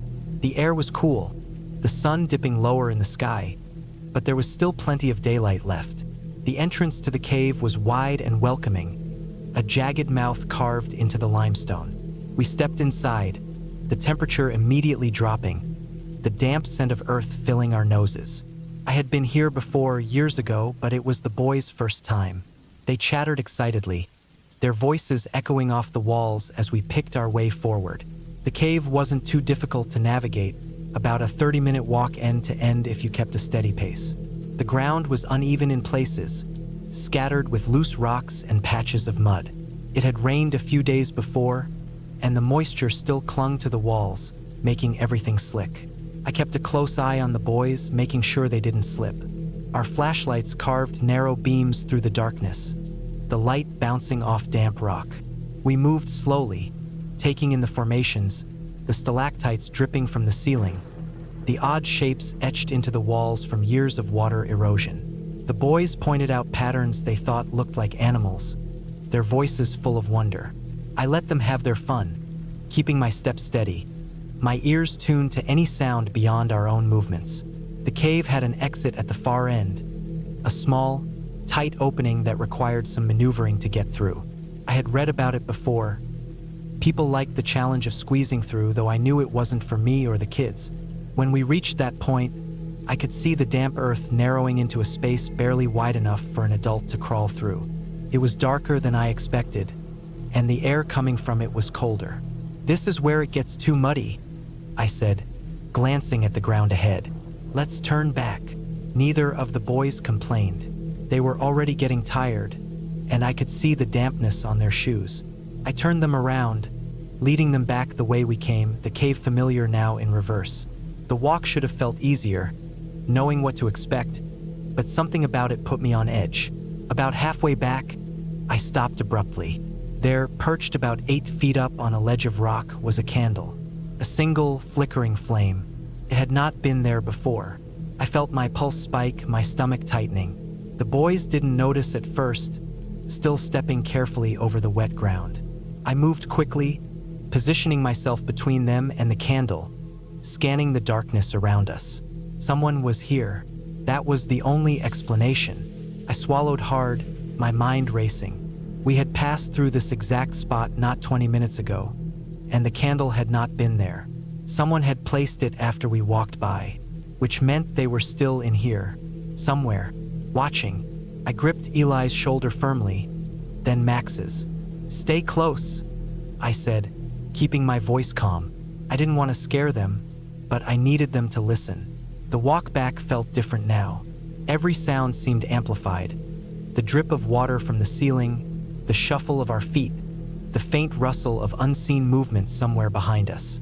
My flashlight cut through the dark, the beam swinging from side to side, searching. I kept looking over my shoulder, but all I saw was blackness stretching back into the cave's depths. I moved faster, urging the boys along. My heartbeat was loud in my ears, my breath tight in my chest. My mind conjured images I didn't want to acknowledge. Someone standing just out of sight, pressed against the rock, waiting for us to pass. Someone crouching in the shadows, watching, listening. The entrance felt impossibly far. My legs burned, my grip firm on the boys' hands now. I didn't tell them why we were hurrying. I just needed them to move. The last stretch of the cave opened up, the mouth widening, daylight pouring in like salvation. I could see the outside, the trees swaying gently in the breeze. Relief surged through me, but I didn't slow down. I didn't look back. We stepped out into the fresh air, the coolness of the cave lifting instantly, replaced by the warmth of the sun. I turned and stared back into the dark. Nothing, no movement, no sound, just the cave, silent and gaping. The boys were already talking about something else, their fearlessness a contrast to the tightness still in my chest. I placed a hand on my hip, exhaling slowly. My flashlight was still on, the beam spilling weakly into the shadows. I considered walking back in just far enough to check, but I didn't. Instead, I turned the light off and led the boys back to the car. I didn't say anything about the candle, didn't tell them about the sick feeling in my gut, about the knowledge that we had not been alone in that cave. But I knew, and I would never go back.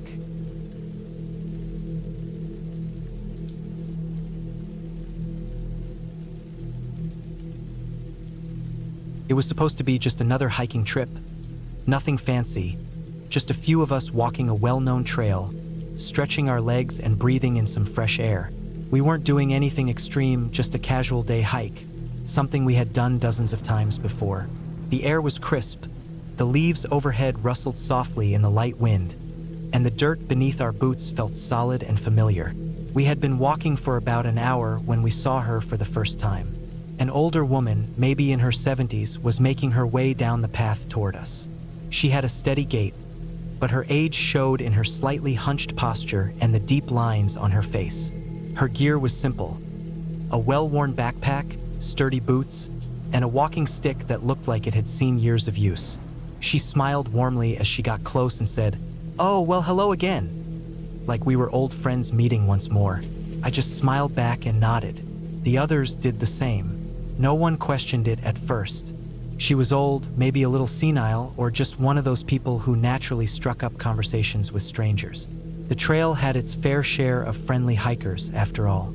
We moved past her and kept walking, leaving the brief encounter behind us. About 30 minutes later, we saw her again. This time, she was coming from the opposite direction. The same old woman, the same backpack, the same walking stick. She walked right past us again. Only this time she simply said, "Hi," and kept going. My stomach did a slow twist as I watched her disappear down the trail behind us. I stopped walking. So did the others. How did she get here before us? Someone finally asked. We all turned to look back at her receding figure. She never looked back. It didn't make sense. The trail was a single path that looped at the end, but the loop was miles away. If she had turned around and somehow passed us again, we would have seen her do it. There weren't any shortcuts, no hidden paths she could have used to cut ahead.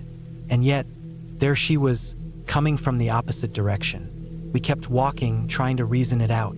Maybe she had taken a break somewhere off the trail and then continued walking after we passed? But that didn't explain how she was coming from the opposite direction. There was no way she could have doubled back ahead of us without us noticing. The more we thought about it, the less sense it made. The third time we saw her, I felt my stomach drop. She was ahead of us this time, coming toward us again like we had just reset to an earlier point in the hike. Her pace was the same, her expression calm, her eyes scanning the trail like she wasn't aware that she had already seen us twice before. I didn't say anything, neither did anyone else. We just moved past her in silence, barely breathing, as if saying something would make the whole thing worse. After we passed, one of my friends turned to me, whispering under his breath, "We need to get off this trail." I agreed. We all did, but turning back meant possibly passing her again. I didn't like that thought. Instead, we picked up our pace, moving faster than before, trying to put as much distance as possible between us and whatever was happening. The trees felt closer than before, like they were pressing in. The wind had died, and everything felt too still. Every time we rounded a bend, I half expected to see her again. My heart pounded as we pushed forward, the silence stretching between us, none of us daring to speak. It wasn't just weird anymore. It was wrong. We didn't see her again after that, but the feeling never left. Even when we reached the end of the trail, even as we piled into the car and drove away, I kept looking out the window, half expecting to see her standing at the edge of the trees, watching us go. None of us ever spoke about it after that day. We never went back to that trail, and to this day, I still can't explain what happened.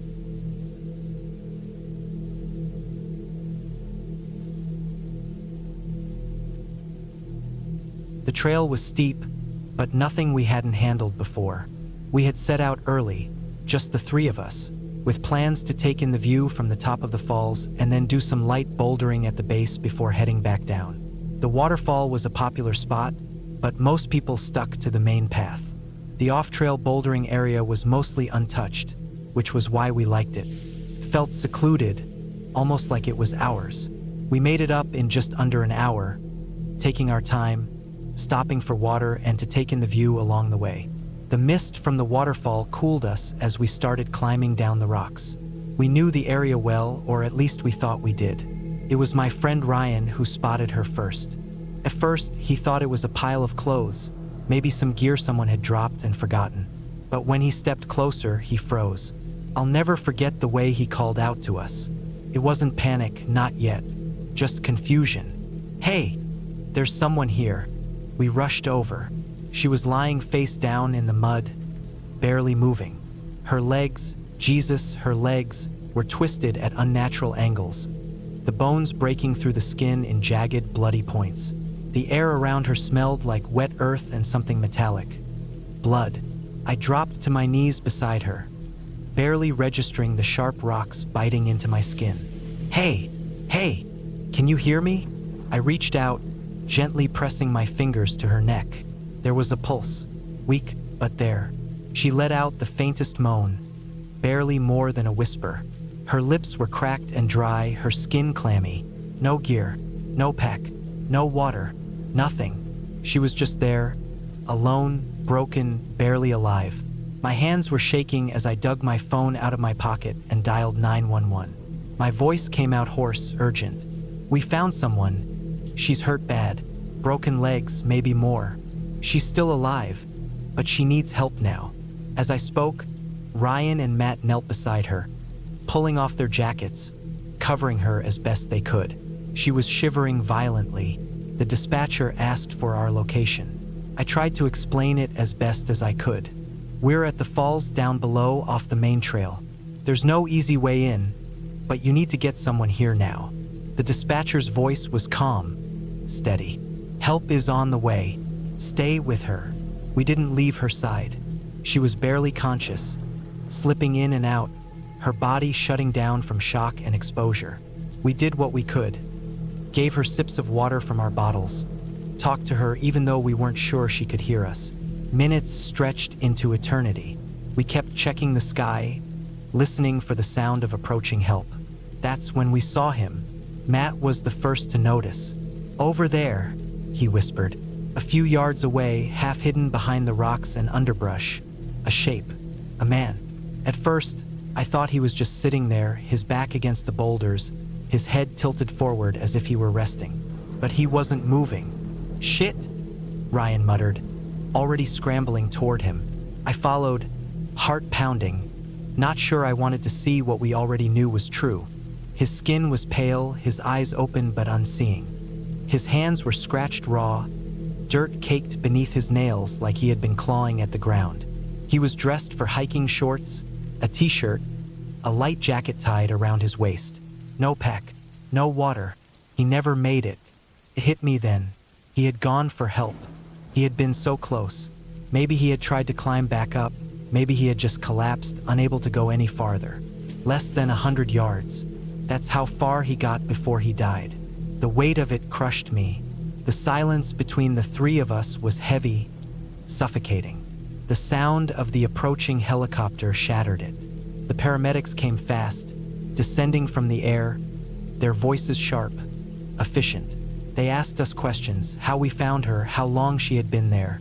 We gave them what little we knew. They worked quickly, stabilizing her, preparing her for transport.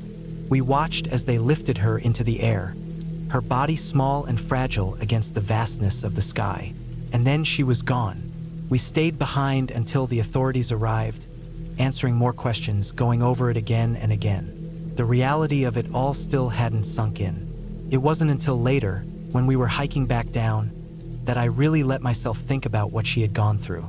20 hours, alone in the cold, in pain, knowing her friend had gone for help and never come back, knowing that she might die out there just like he had. I still think about her sometimes.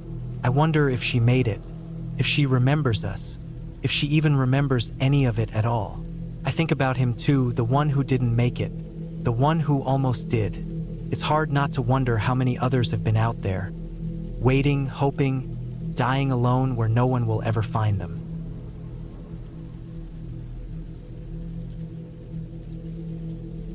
The snow was deep, the kind that made every step an effort.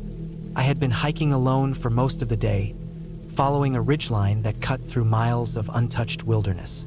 The air was sharp, clean in a way that only winter can make it. The sky was a dull gray, heavy with the weight of clouds that threatened more snowfall before the day was done. I had set out early that morning, planning to push further into the backcountry than I had ever been before.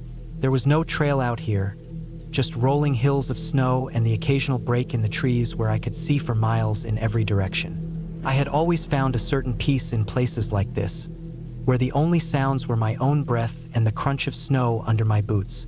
It was sometime in the afternoon when I saw it. At first, I thought it was just a trick of the light, the way the wind sometimes sculpts the snow into strange patterns. But as I got closer, I realized it was writing. Words carefully drawn into the snow, their edges softened slightly by time, but still clear enough to read. Per audacia ad ignotum. I stopped, my heart suddenly pounding in my chest. The phrase meant nothing to me at first, but the more pressing concern was how it had gotten there. The snow around the words was untouched. No footprints, no tracks, nothing to suggest that someone had stood there and written them. I scanned the area, turning slowly in a full circle. There was nothing but empty wilderness in every direction. I had been hiking for hours and hadn't seen so much as a single broken branch to suggest another person had passed through. My own footprints trailed behind me, the only sign of life in an otherwise pristine landscape. I crouched down, running a gloved hand just above the letters. They had been made with something blunt, maybe a stick or the end of a boot. The snow was packed down where each letter had been carved, but the edges had softened slightly, as if the wind had been working on them for a few hours. That meant they weren't fresh, but also not old. I stood back up and forced myself to think rationally. There had to be an explanation. Maybe someone had been through here earlier in the day, before the wind picked up. Maybe the snow had drifted just enough to cover their tracks without fully erasing the words. It was unsettling, sure, but not impossible. Still, I didn't like it. I had always prided myself on my ability to read the land, to notice the small details that others might miss. And this didn't sit right. I pulled out my phone and took a picture of the words, then opened my offline translation app. Took a few tries before I got a result. The closest translation it gave me was, "Through audacity towards the unknown." Something about that made the hair on the back of my neck stand up. Felt like a challenge or maybe a warning. I exhaled and looked around one more time before deciding to move on. Dwelling on it wouldn't do me any good. I had several more miles to cover before I reached the spot where I planned to set up camp for the night, and standing there trying to make sense of something that had none wasn't going to get me there any faster. As I hiked, I kept glancing over my shoulder. I told myself it was just my imagination running wild, but I couldn't shake the feeling that I was being watched. The silence, once so peaceful, now felt oppressive. The wind had died down completely, leaving the forest eerily still. Even the occasional call of a distant bird seemed muted, swallowed up by the endless expanse of white. An hour passed, then two. The feeling didn't fade. By the time I reached my intended campsite, my nerves were frayed. I forced myself to go through the motions of setting up camp, clearing a spot for my tent, gathering firewood, boiling snow for water. The routine helped, grounding me in something tangible. As the fire crackled to life, I felt the tension in my shoulders ease slightly. I ate a quick meal, then sat back against my pack and stared into the flames. The woods around me were still unervingly silent, but at least the fire provided some comfort. I took out my phone and looked at the picture again. The words were still there, stark against the snow. I frowned, debating whether to send it to a friend once I had service again. Maybe they'd have a better idea of what it meant. Then, just beyond the fire's light, I heard it. A single, deliberate footstep in the snow. I went completely still. The sound hadn't come from behind me, where my own tracks were, but from the opposite direction, the side of camp I hadn't approached from. The side that should have been untouched. Slowly, I reached for my flashlight and flicked it on, sweeping the beam across the treeline. Nothing, just dark trunks and the heavy weight of snow on the branches. I turned the light downward, my breath caught in my throat. There, in the fresh snow just outside the reach of the fire's glow, was a single footprint. Large, deep, unmistakably human. I scanned the area again, my heart hammering against my ribs. There was no movement, no sound, just that single footprint, leading from nowhere and going nowhere. I turned the flashlight off and sat there, listening, waiting. Nothing happened. Minutes passed, then an hour. The fire burned low, and exhaustion crept in, but I refused to let myself sleep. Sometime in the early hours of the morning, just before dawn, the wind picked up again. By the time the first hints of light began to filter through the trees, the footprint was gone, erased as if it had never existed at all. I broke camp as soon as there was enough daylight to see. I didn't eat. I didn't take my time. I packed my gear with shaky hands and started moving, pushing myself hard until the campsite was far behind me. I didn't stop hiking until I was back at my car. When I finally had service again, I sent the picture to a friend who knew Latin. Their response came back almost immediately. "Where did you see this?" I stared at the message, debating how to respond. Before I could type anything, another message came through. "You should leave that place alone. I haven't been back since."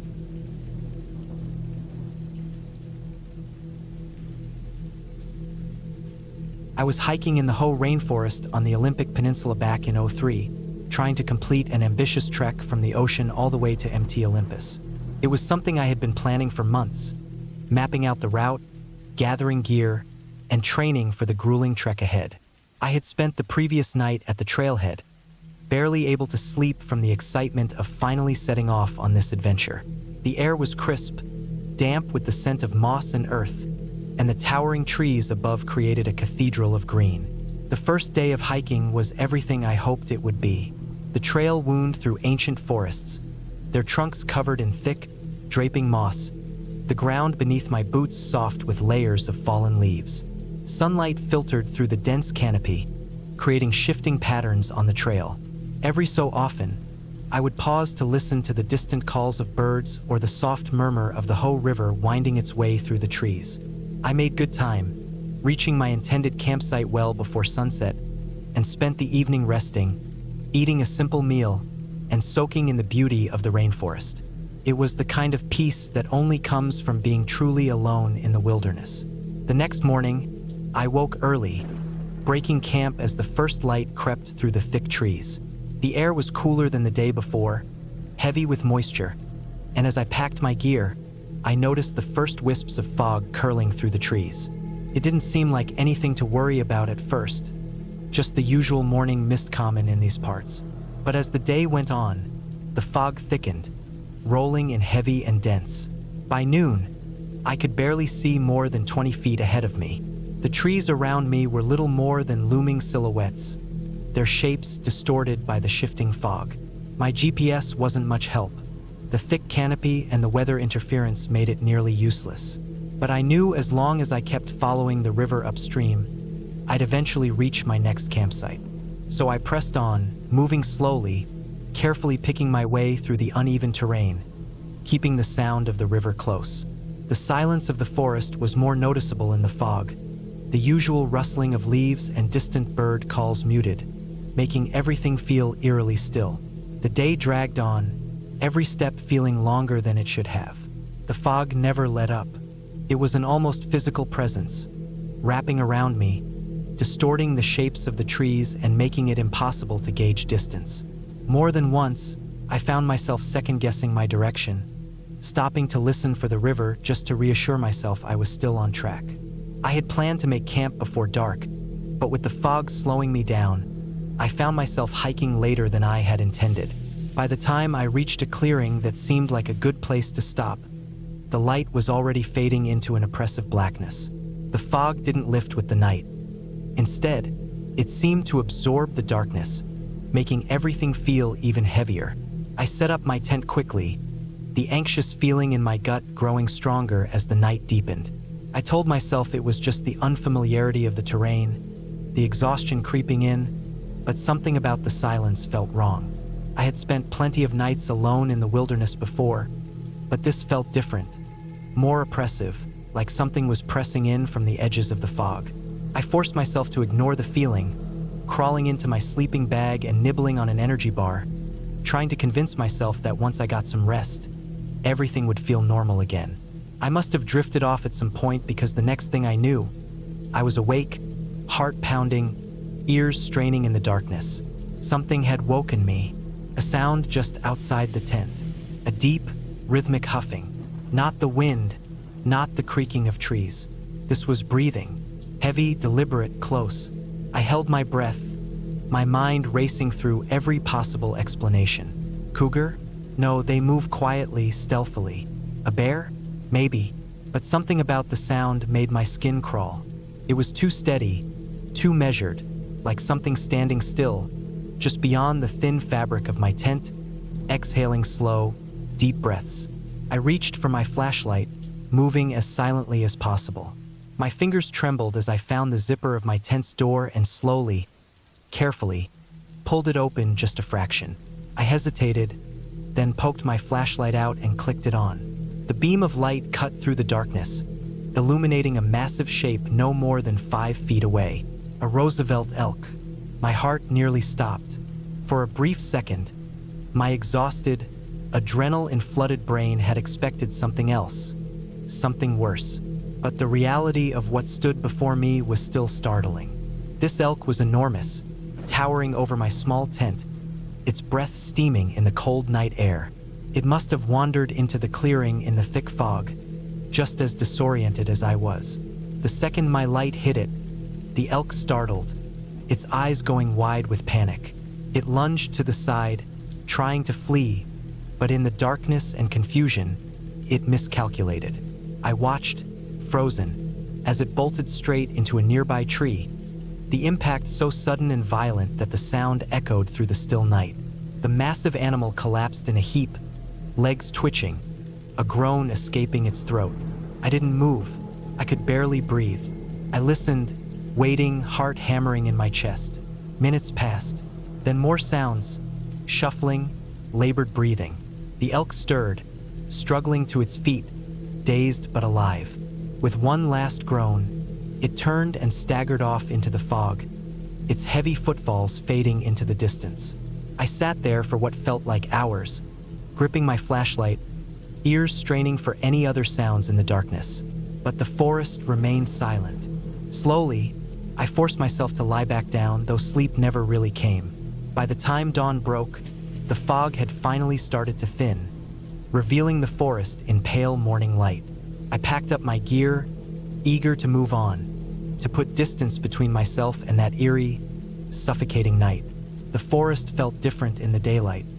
Still vast, still mysterious, but no longer oppressive. Just another reminder of how easy it was to feel lost and small in a place as untamed as this. I never saw the elk again, but I carried that night with me for the rest of the hike. A reminder of how quickly fear can creep in when you're alone in the wilderness. How the unknown can twist your mind in ways you never expect. It wasn't ghosts or monsters that had unnerved me. It was something real, something massive, something that, for a moment, had felt just as lost as I was.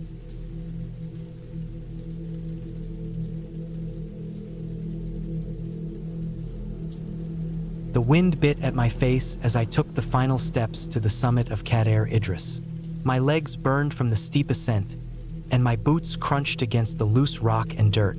The climb had been long, but I was nearly at the top now, just a few more paces before I could finally take in the full view of Snowdonia stretching out below me. I had started my hike early, before sunrise, hoping to reach the peak before the afternoon crowds arrived. The trail had been quiet at first, just the distant sound of birds calling through the valleys and the occasional gust of wind sweeping across the slopes.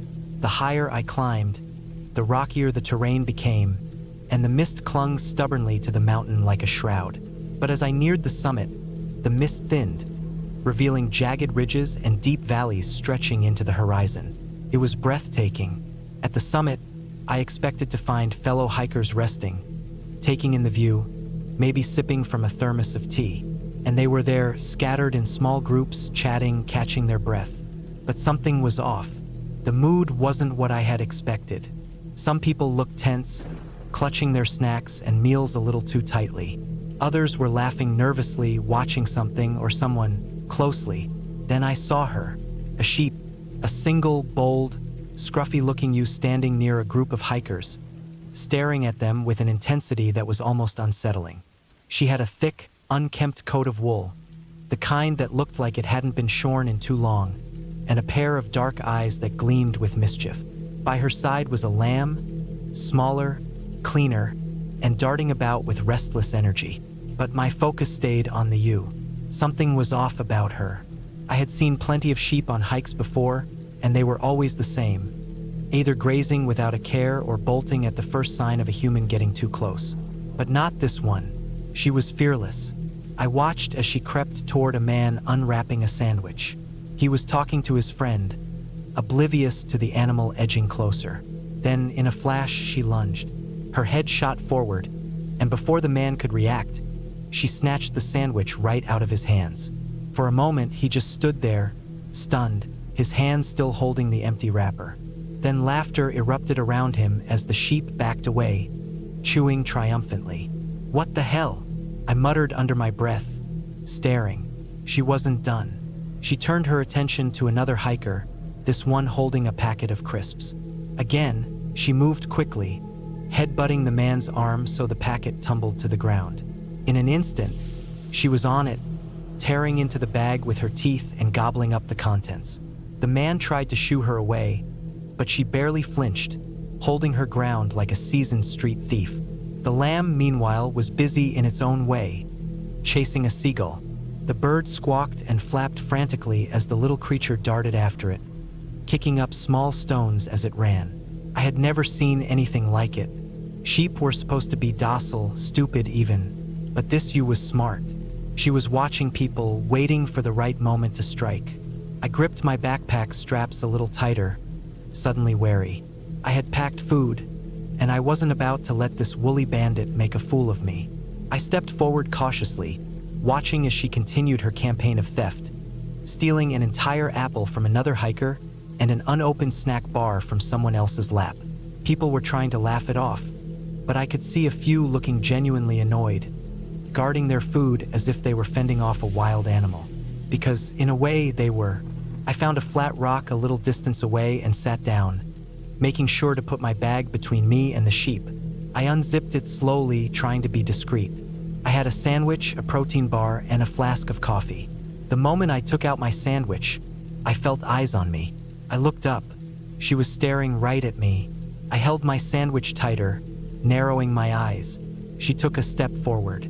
I stiffened, ready. I wasn't going to be another victim. For a few seconds, we just stared at each other, an unspoken challenge passing between us. I had come up this mountain for the view, for the sense of accomplishment. I hadn't expected to find myself locked in a battle of wits with a sheep. She took another step forward. I moved my sandwich slightly behind my back. Her eyes followed. The wind howled around us, but I barely noticed. This was a test. Then, without warning, she lunged. I was ready. I twisted away, shielding my sandwich like a football. She was fast, but I was faster. She came at me again, but I stood my ground, keeping my food just out of reach. I could hear people laughing, watching the ridiculous scene unfold. The lamb, still caught up in its own chaos, darted past me in pursuit of another seagull. After a few more failed attempts, the ewe seemed to accept defeat, at least for now. She backed off, giving me one last glare before moving on in search of an easier target. I exhaled, finally taking a bite of my hard-earned sandwich. I stayed at the summit a little longer, enjoying the view, watching as the sheep continued her reign of terror. Some hikers tried to fend her off. Others gave up entirely, offering up their food like sacrificial offerings. The lamb kept chasing birds, kicking up dust and pebbles in its tiny rampage. Eventually, it was time to head back down. Before I left, I snapped a quick selfie with my would-be mugger, capturing the smug look on her face. As I descended the trail, leaving the chaos behind, I couldn't help but grin. I had climbed one of the most beautiful peaks in Snowdonia, but somehow the boldest thing I encountered at the summit wasn't the mountain. It was a sheep with a taste for human snacks.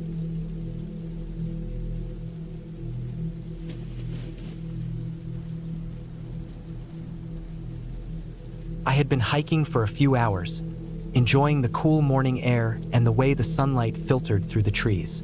The trail wasn't particularly difficult, but it was long and winding, weaving through thick woods that made it feel more isolated than it really was. Now and then, I'd hear birds calling to each other, the rustling of small animals in the underbrush, or the occasional crack of a branch breaking under my boots. It was peaceful. I didn't see many people out that day.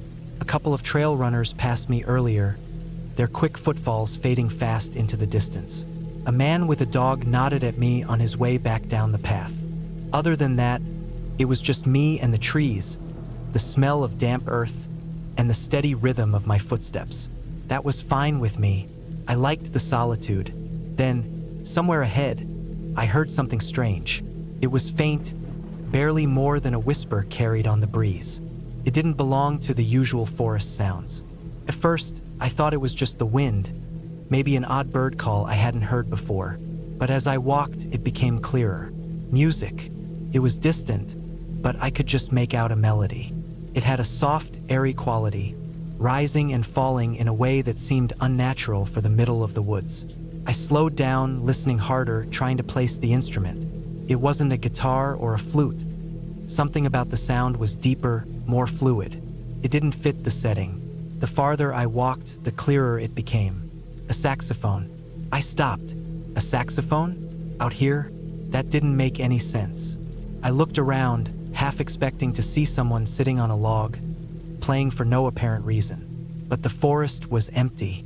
The sound was still ahead of me, moving. Someone was walking the trail while playing a saxophone. I kept going, my pace slower now. I didn't know what I expected to see, but it wasn't this. The sound swelled, bouncing off the trees. It wasn't a bad performance. Actually, it was pretty good, but it was so out of place that it set my nerves on edge. The kind of thing that made my brain itch trying to make sense of it. And then I saw him, a man, maybe in his 40s, walking toward me along the path. He was dressed in a plain t-shirt and jeans, a small backpack slung over one shoulder. He held the saxophone up to his lips, playing as he walked. He wasn't performing for anyone, just casually playing like it was the most normal thing in the world. I didn't stop, just kept walking, not sure what else to do. As I passed, he lowered the saxophone just enough to speak. Beautiful day for music. His voice was cheerful, like we were just two strangers exchanging pleasantries on the sidewalk instead of deep in the woods with no one else around. I nodded, muttered something in agreement, and kept going. I didn't look back.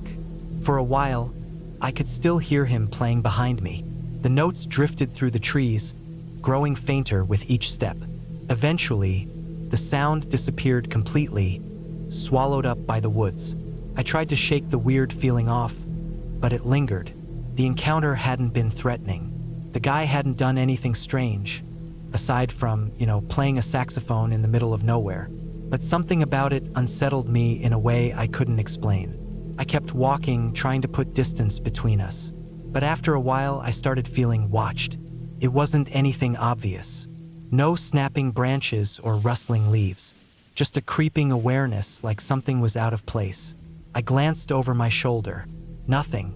The path behind me was empty, but the feeling didn't go away. I picked up my pace. The trail curved, following the edge of a shallow ravine. On the other side, the woods stretched out, thick with trees. My eyes scanned the trunks, looking for movement. It was just paranoia. The guy had gone the other way. There was no reason to be on edge. But then, a flicker of movement, a shadow shifting between the trees, far off the trail. I stopped. My heart picked up. There was someone there, not close, maybe 100 feet away, half hidden by the dense woods. But I could see enough. A shape, person, standing still, watching me. I squinted, trying to make out details. Something about the way they stood was wrong. Too still, too deliberate, like they were waiting. I took a slow step back.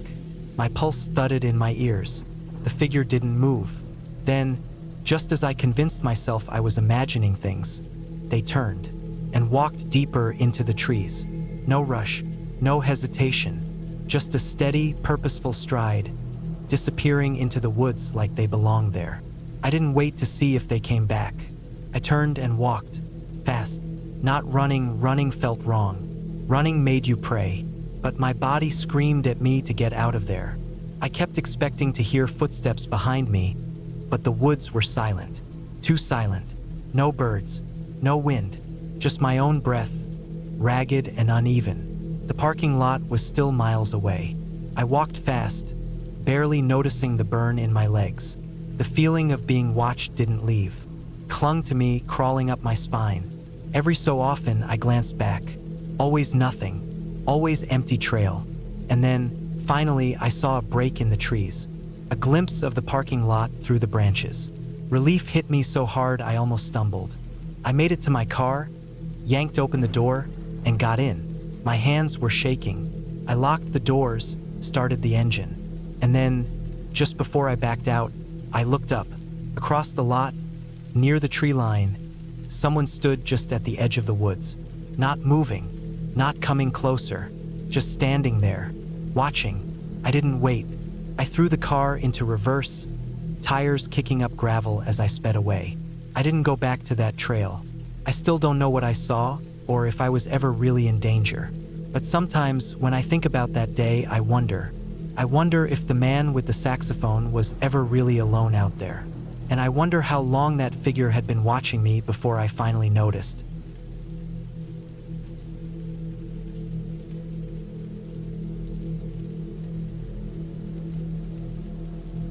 Hiking in Northern California had always been a part of my life. I had seen mountain lions watching me from rocky ledges, their golden eyes tracking my every move. I had encountered bears, their hulking forms emerging from thick underbrush before retreating at the sight of me. But the scariest thing I had ever seen was something entirely human. It started as a normal hike. My friend and I had planned a 3-day trek through a remote section of the Northern California wilderness. The area was rugged, the trails less maintained, and we had to bushwhack in some parts. We had done our research, checked the maps, and packed accordingly. We were prepared for the usual dangers, wildlife, weather, and getting lost. We were not prepared for what we found. The first day was uneventful. We followed an old logging road that wound its way through thick forests of pine and madrona.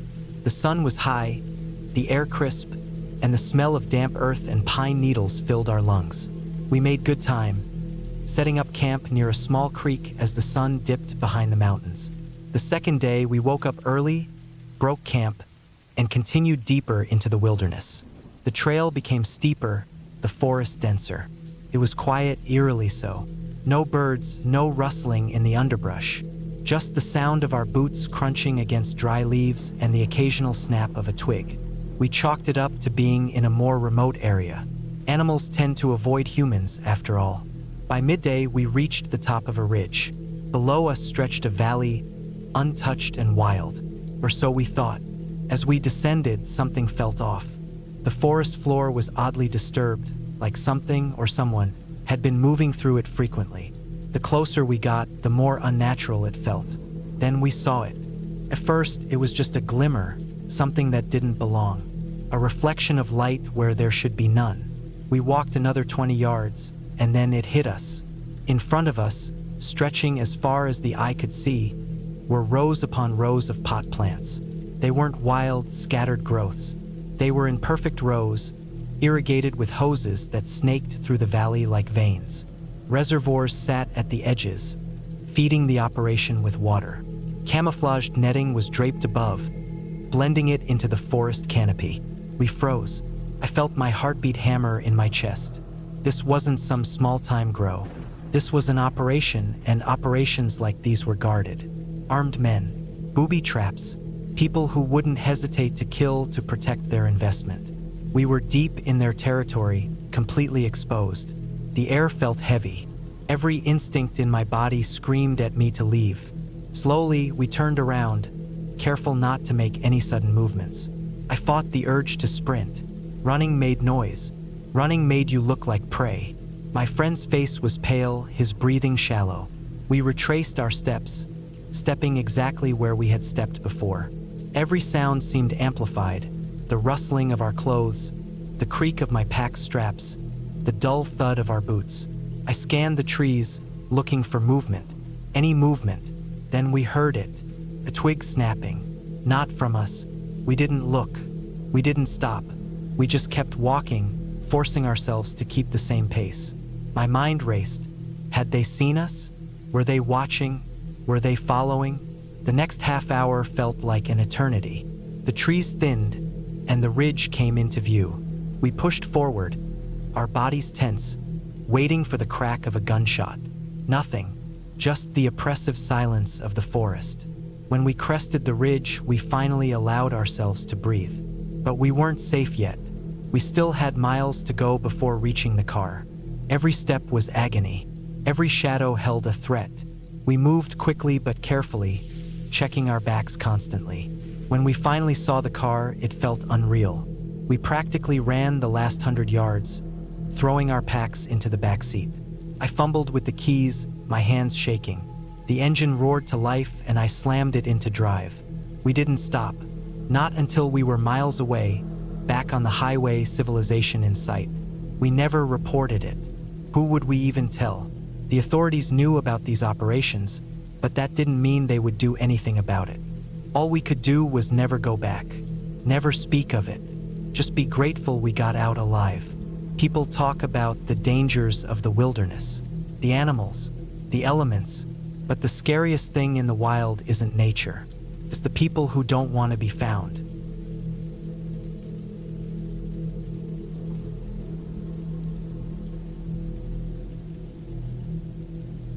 My wife and I were on our honeymoon, staying on a small island in Thailand. It was the kind of place that felt untouched, raw, and beautiful. The beaches were white, the water crystal clear, and the jungle, dense and alive. We wanted adventure, so we decided to go on a hike deep into the jungle, following a trail we had read about online. It was supposed to take us to a secluded waterfall about 3 hours in. The first part of the hike was peaceful. The sun filtered through the thick canopy above, casting patterns of light on the damp earth below. We could hear insects buzzing, birds calling, and the occasional rustling in the bushes. Monkeys or some other small animal darting through the undergrowth.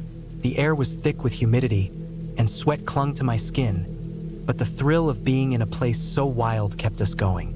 About 2 hours in, the trail became narrower, the jungle around us thicker. The sounds of nature were all around us, but then, cutting through them like a knife, came a sound I will never forget. A scream, long, high-pitched, and filled with pure desperation, came from somewhere ahead of us, off the main trail, deeper into the jungle. My first thought was that someone had fallen and gotten hurt. Maybe they had broken a leg, maybe worse. My wife and I exchanged a glance. She looked uneasy, but we both knew we had to help. We left the path, pushing through the dense foliage, following the sound. The jungle was suffocating in that moment. Hot, humid, the air thick with the smell of damp earth and vegetation. Every step forward felt like pushing against something alive. The screaming didn't stop. It was ragged now, frantic. Whoever it was had been at this for a while. My heart pounded as we moved, scanning for any sign of movement between the trees. And then, finally, we saw him. A man, shirt torn, face streaked with sweat and dirt, eyes wide and wild. He was standing in a small clearing, shaking, his breath coming in ragged gasps. He looked like he had been running for hours, maybe even all night. His clothes were soaked in sweat, and his skin was covered in scratches from the jungle. He was completely alone. We approached cautiously. I could see the terror in his eyes, pure panic. He was muttering to himself, shaking his head.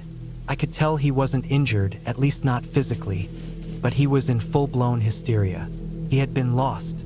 For nearly a full day, he had wandered in circles, unable to find his way back to the trail. He had run out of water, had no food, and was completely exhausted.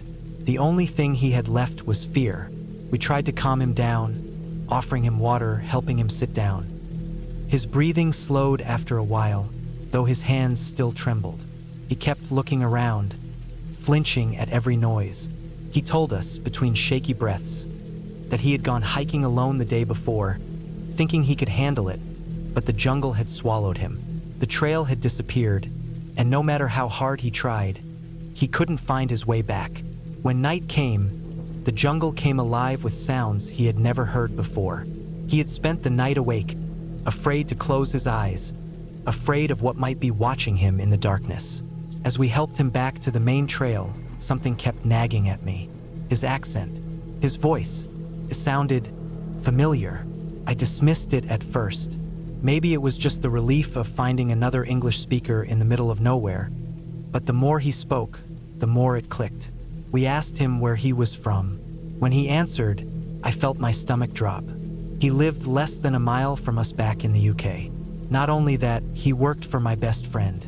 It was one of those moments that made my brain stutter trying to piece it together. Thousands of miles from home, in the middle of an island jungle, we had stumbled upon someone who, back home, we might have passed on the street without a second thought. The world, as massive as it felt, suddenly seemed impossibly small. By the time we got him back to safety, his panic had faded, replaced by exhaustion. He couldn't stop thanking us. He kept saying how he thought he was going to die out there, how he had never been so scared in his life. And honestly, I believed him. I had never seen someone that lost before, physically and mentally. The jungle had broken him. It had swallowed him whole and spit him back out only because, by some insane coincidence, we had heard him. When we finally left him with the local guides at the trailhead, he promised to buy us a drink when we were all back in the UK. I never doubted that he meant it. We never saw him again on the island, but months later, back home, my best friend brought him up casually, not knowing what had happened. It was surreal. The guy had gone back to his normal life, back to work, back to the everyday routine, but I knew he would never forget that jungle, and neither would I.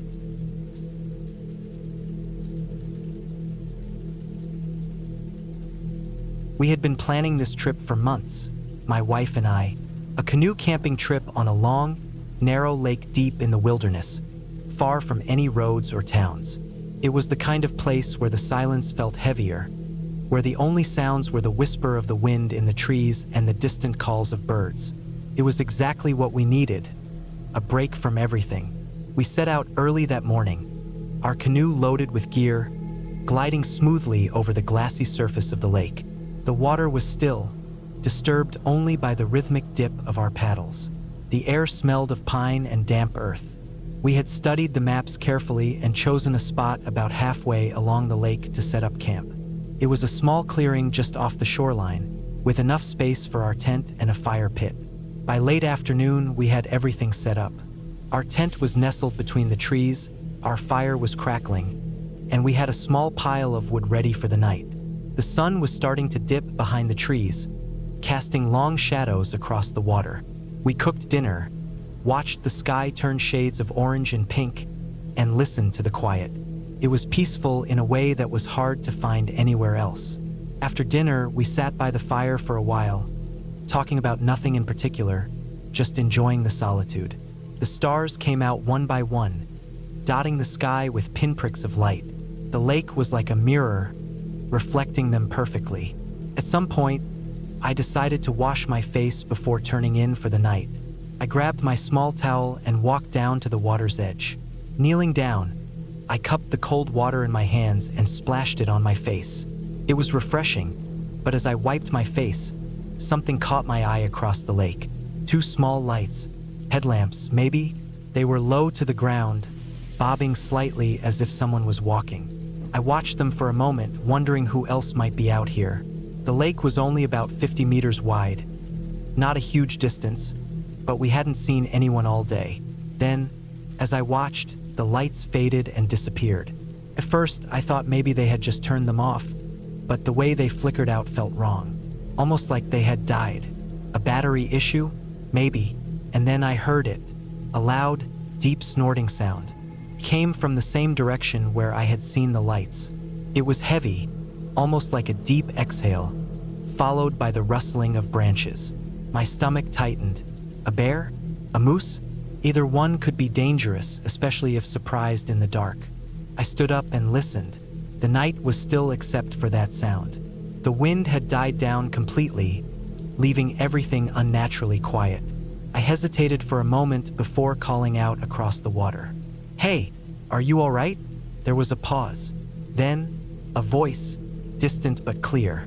"Yeah, we're okay." I exhaled, relieved. At least they could answer. "Do you need help?" Another pause.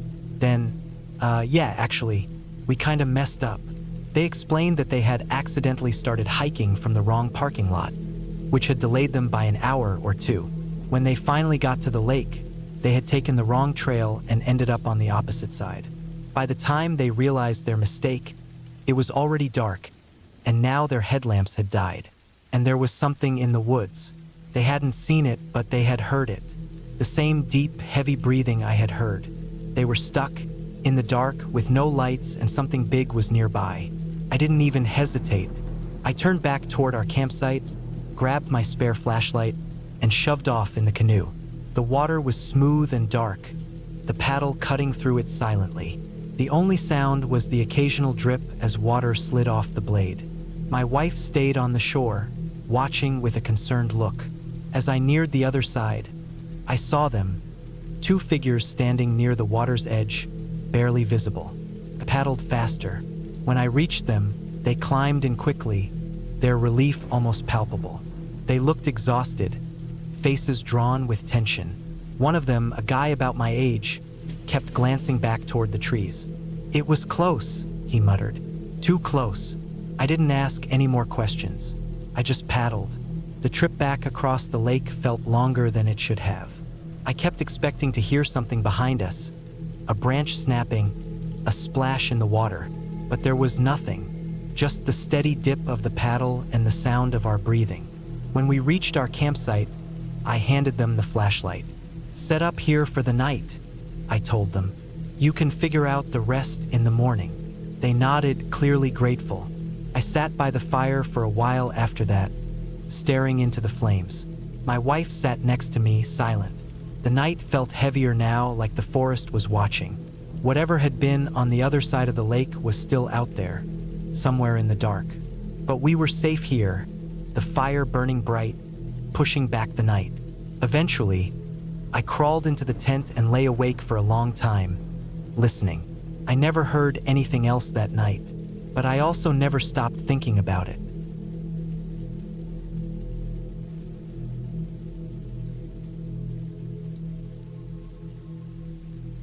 I had always loved hiking alone. There was something about the solitude of the forest, the crunch of dirt under my boots, and the crisp air that made me feel more alive than anything else.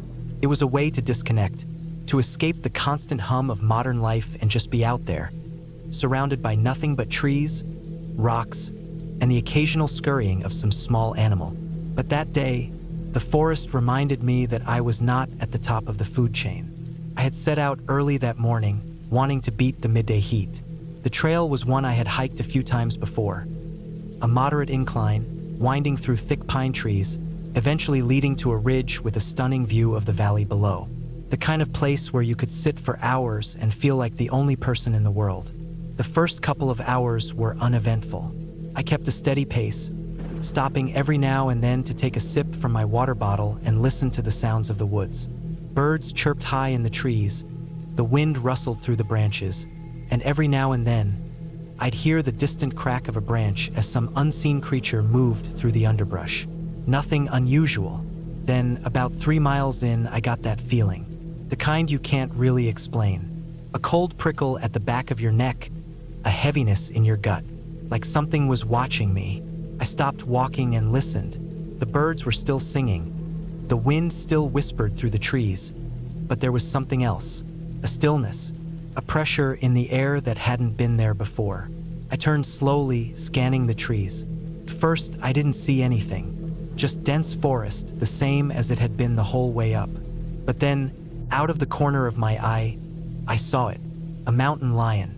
Not far off the trail, maybe 20 yards away, standing perfectly still between two thick pines. Its tawny coat blended almost perfectly with the dry underbrush, but its eyes, those locked onto me with an intensity that made my stomach drop. My first instinct was to run. Every part of me screamed to turn and bolt down the trail, but I knew better. Running would trigger its predator instincts, and there was no way I could outrun a mountain lion. I forced myself to stay still. We stared at each other. I could feel my heart hammering against my ribs, my breath coming too fast. The cat didn't move. It didn't crouch, didn't snarl, didn't show any signs of immediate aggression, but it was watching me, studying me. I wanted to look away, but I didn't dare. I knew from everything I'd read that you're supposed to make yourself look big, hold your ground, and not act like prey. But in that moment, logic barely existed. All I could do was stand there, staring into those unblinking eyes, every muscle in my body locked in place. Minutes passed, felt like hours. My legs ached from standing so rigidly. My palms were slick with sweat, and I could feel my breath shuddering in and out of my chest. The cat shifted slightly, tilting its head as if considering its options. Then, just like that, it turned. It didn't run, didn't bolt away in fear, just walked back into the trees as silently as it had appeared. 1 second it was there, and the next it was gone, melting into the forest as if it had never been there at all. I stood there for what felt like another eternity, afraid to move, afraid to make a sound. Then reality slammed back into me. I needed to get out of there. Now, I forced my legs to move, walking backwards slowly at first, keeping my eyes on where the mountain lion had disappeared. Then I turned and walked faster, resisting the urge to break into a sprint. My hands were shaking as I fumbled to pull my bear spray from my belt, clutching it in a death grip as I made my way back down the trail. The entire hike back was a blur. Every sound made my heart jump into my throat. Every rustling branch, every snapping twig felt like it was right behind me. It wasn't until I made it back to my car, slamming the door shut and locking it behind me, that I let out the breath I didn't realize I'd been holding. I sat there for a long time, hands gripping the steering wheel, trying to process what had just happened. I had come face to face with one of the most dangerous predators in North America, and I was still alive. That hike changed me. I still go out on the trails, but I'm different now. More aware, more respectful of the fact that out there, in the wild, I am not the one in control. And I will never forget those eyes watching me, calculating, deciding whether I was worth the effort.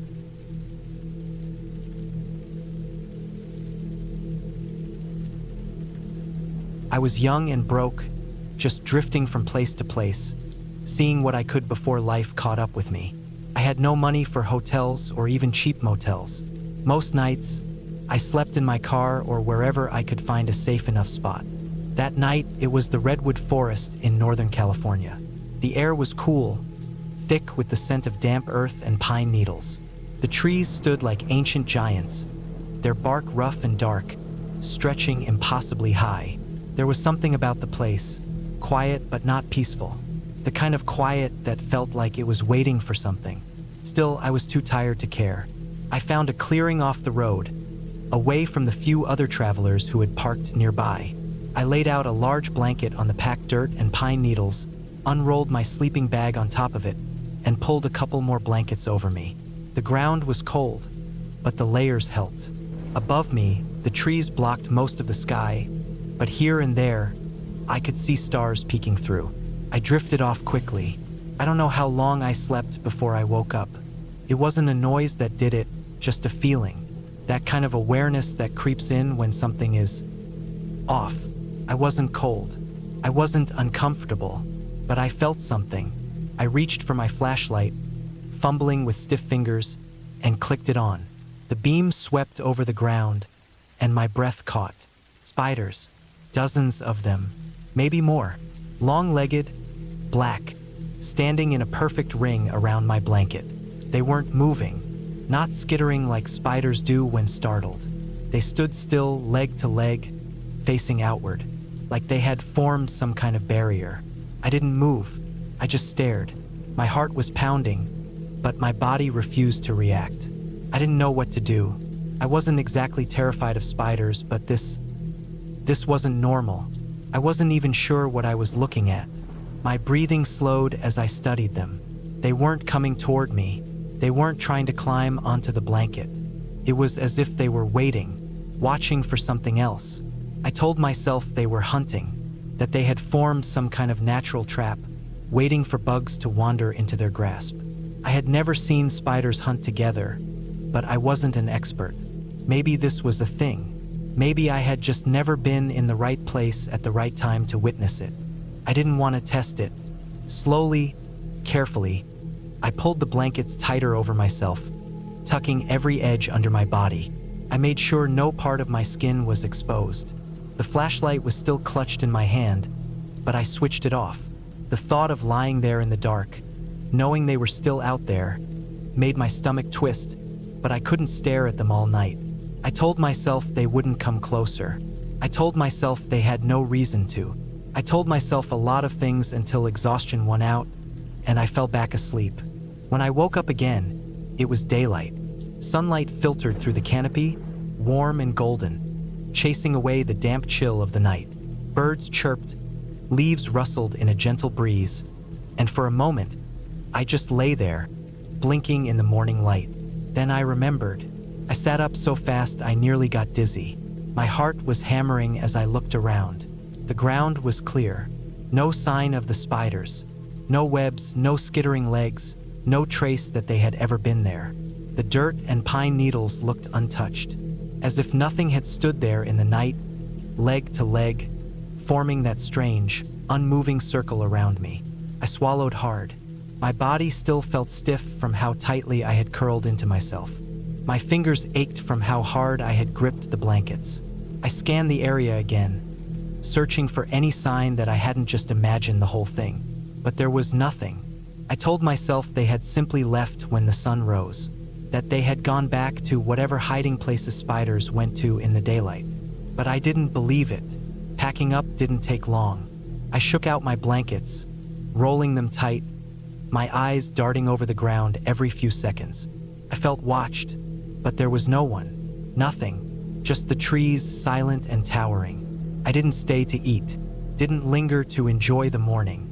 I stuffed everything into my car and got back on the road. For the rest of the day, I couldn't shake the feeling that I had been protected from something, that the spiders hadn't been there for me, that whatever they had been waiting for, whatever they had been guarding against, had never arrived, and I never wanted to find out what it was.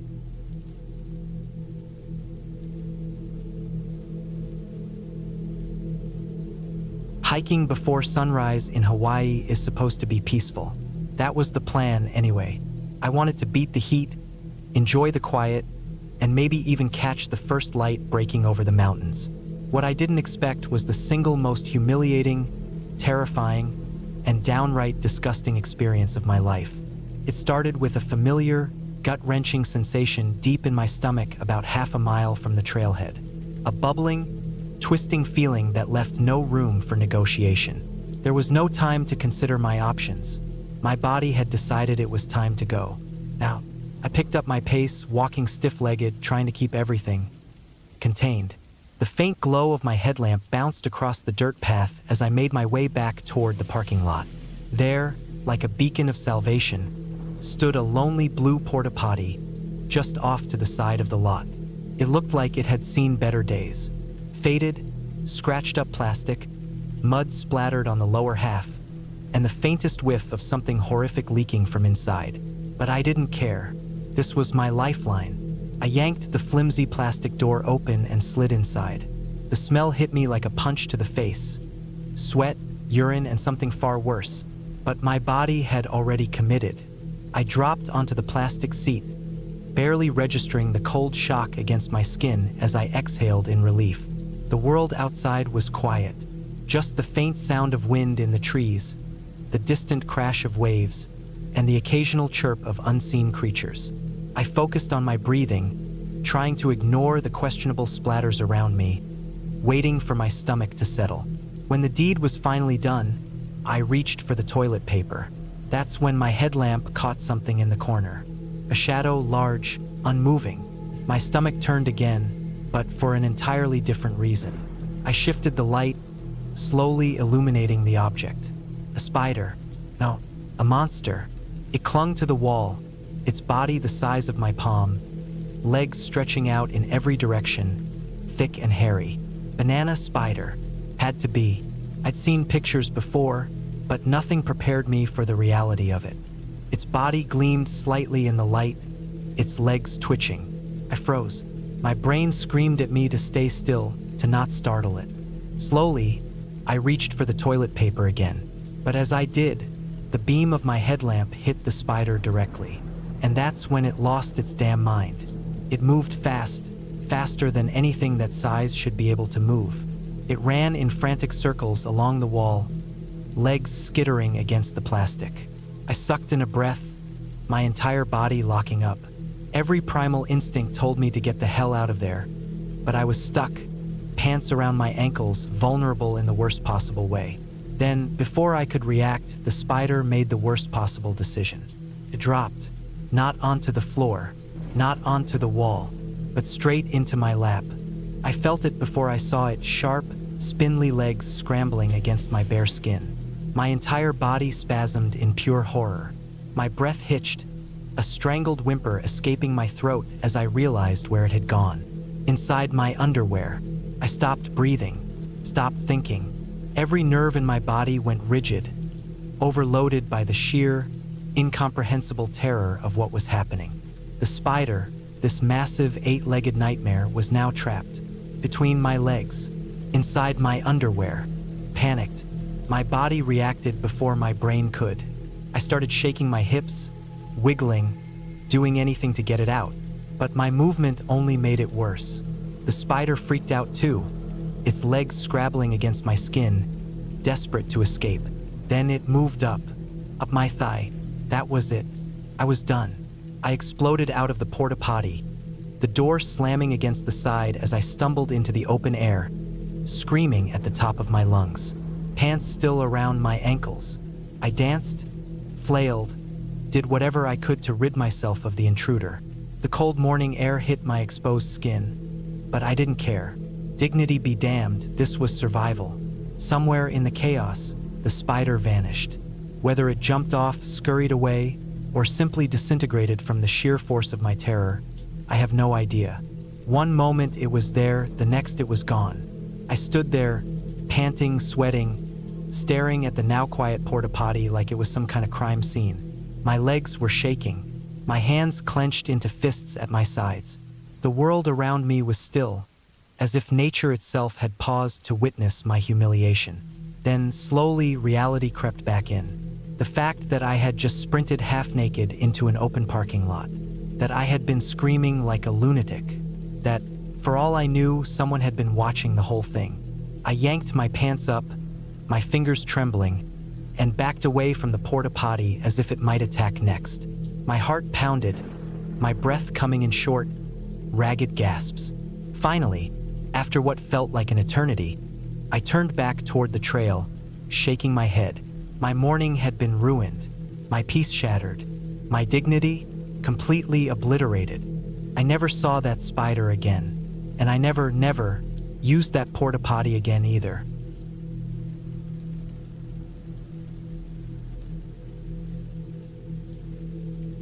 We had been planning this trip for months. The Great Dividing Range stretched ahead of us, a vast and rugged landscape, ancient and untamed. It was summer, so we decided to pack light, just our sleeping bags and the essentials. No tents, just the stars above us and the ground beneath us. We had tent flies in case it rained, but the weather forecast was clear. It was supposed to be perfect. The first few days were everything we had hoped for. The mountains rolled out before us, endless ridges covered in eucalyptus trees, their scent thick in the warm air. The days were hot, the nights pleasantly cool. We followed winding trails, crossed shallow creeks, and climbed rocky outcrops that offered breathtaking views. The land felt alive, the hum of insects, the calls of birds, the distant rustle of animals moving through the undergrowth. It was remote and it was beautiful.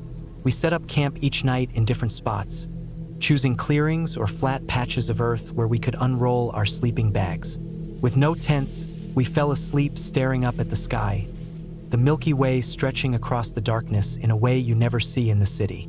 Each night was peaceful, until that night. It had been a long day of hiking. The sun was relentless, and the climb had been steep. Our water bottles were running low by the time we found a place to camp. It wasn't the best spot. Slightly uneven ground, not much cover, but we were exhausted. It would do. We cooked a quick meal, stretching out sore legs and aching backs, watching the sky turn deep orange as the sun set behind the mountains. The night was warm, so I unrolled my sleeping bag on the ground without worrying about the fly sheet. I stretched out, listening to the distant sound of the wind moving through the trees, feeling the soft earth beneath me. My body ached, but in a good way. the kind of tiredness that comes from a day spent moving through the wilderness. I closed my eyes, ready for sleep. Then I felt something on my arm, a small tickling sensation, just a whisper of movement. I brushed it away without thinking, shifting slightly in my sleeping bag.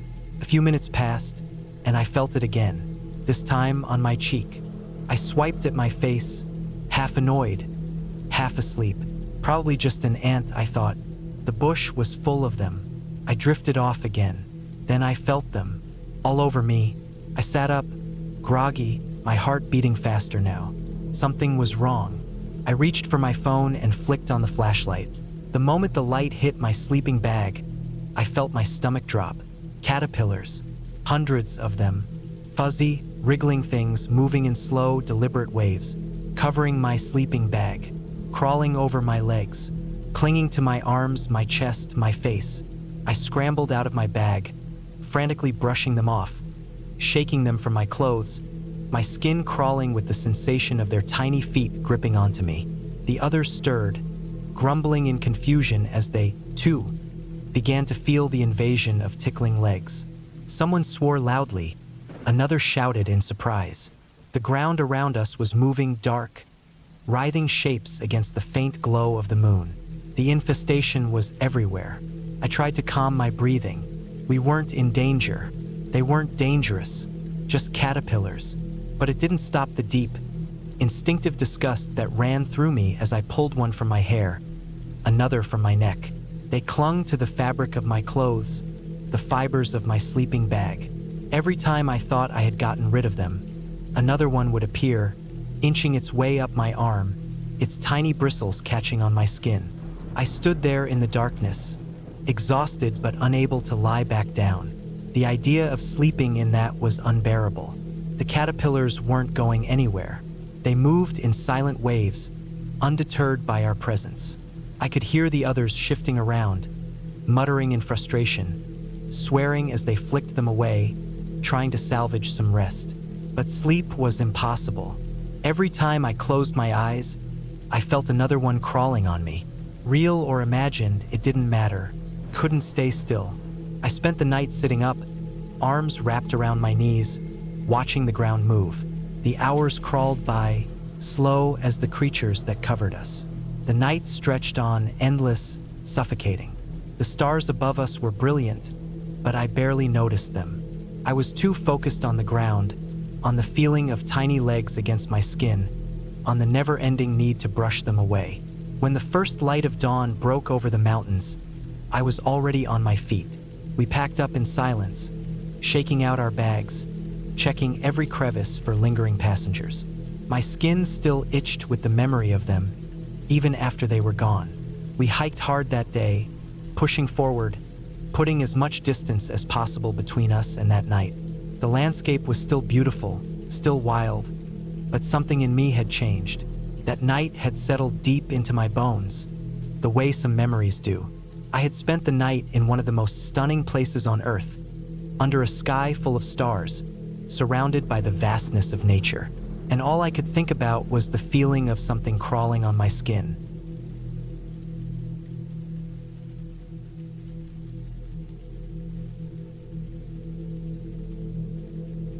It takes a while to get used to the sounds of the woods. No matter how many times I do this, the first night is always full of jumpy nerves. Every creak and rustle setting my imagination on fire. Maybe it's just the loneliness that makes things worse. When there's no one to whisper a quick, reassuring, "It's just the wind" to me, my brain fills in the silence with the worst possibilities. And here, at Sleeping Giant, I was as alone as I could be. Just me, my tent, and the dark forest stretching behind me. In front of me, a small slope led down to a pebble beach. It should have felt peaceful. It should have been exactly what I came out here for, a break from everything. Instead, it felt loud. The wind moved through the trees with a constant sigh, branches rubbing together and groaning in the night. The underbrush rustled like something was moving through it. Small things, probably just mice or birds settling in. The occasional hoot of an owl echoed through the trees, and from somewhere further out, the distant cry of a loon echoed off the water. All normal, all natural. But my brain wouldn't accept that. My brain, being an unhelpful piece of shit, kept jumping straight to serial killer. Every snap of a twig was someone sneaking up on me. Every gust of wind through the trees disguised the sound of breathing just outside my tent. Every shifting shadow was something lurking.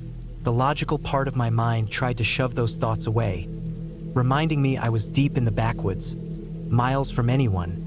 But that didn't stop the unease creeping up my spine.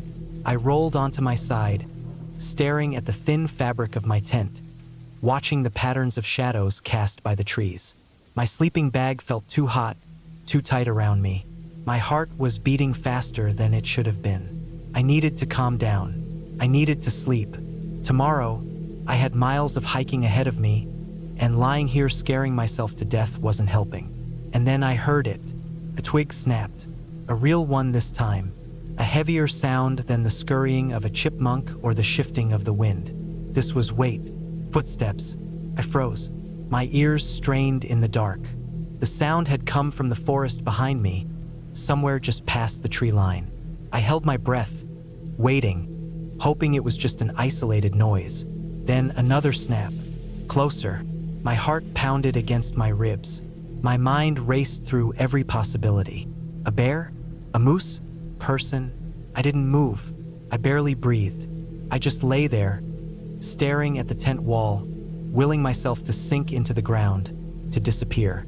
My fingers curled around the handle of my knife, the only thing that felt even remotely like protection. It wasn't much, but it was something. Another step. Heavy. Deliberate. I wanted to scream. I wanted to run. But I was trapped in this flimsy little tent, and anything outside would be faster than me, stronger than me. Then something shifted on the slope. A sudden cascade of pebbles clattered down toward the beach, followed by a loud crash. Rocks tumbling, scraping, rolling. Something big had moved. Something had lost its footing. I forced myself to move. I grabbed my flashlight with shaking hands and fumbled with the zipper of my tent. My fingers felt clumsy, numb. The zipper caught for a second, and I almost lost it, thinking that whatever was out there would hear me, and another crash, more rocks falling, a heavy thud, a loud, startled snort. I yanked the zipper down, flipping on my flashlight at the same time, its beam cutting through the darkness in a sharp cone of light. And then I saw it. Not a bear, not a person, an elk, a very large, very confused, very clumsy elk, sprawled on the pebble beach like it had just tumbled straight out of the woods and onto the rocks. Its legs flailed for a second as it struggled to get up, hooves scraping against the pebbles. It let out another snort, clearly as startled as I was, then scrambled awkwardly to its feet. I sat there, still half inside my tent, flashlight shining directly on this poor, embarrassed creature as it regained its footing and stood there, staring at me. Its ears flicked back, then forward. It huffed once, then, as if nothing had happened, trotted a few steps away and began to graze near the water's edge, shaking itself off like it hadn't just nearly given me a heart attack. I let out a breath I hadn't realized I was holding. My whole body was still locked in fight or flight mode, my muscles stiff, my heart hammering in my chest. But the fear was fading, draining out of me as fast as it had come. I laughed. It was quiet at first, just a breath of relief, but then it turned into real, genuine laughter. It sounded almost hysterical, and maybe it was. I had spent the last 15 minutes convinced I was about to die, and in the end, it had just been an elk having a rough night. The woods were loud. They were strange. They played tricks on the mind, but they weren't out to get me.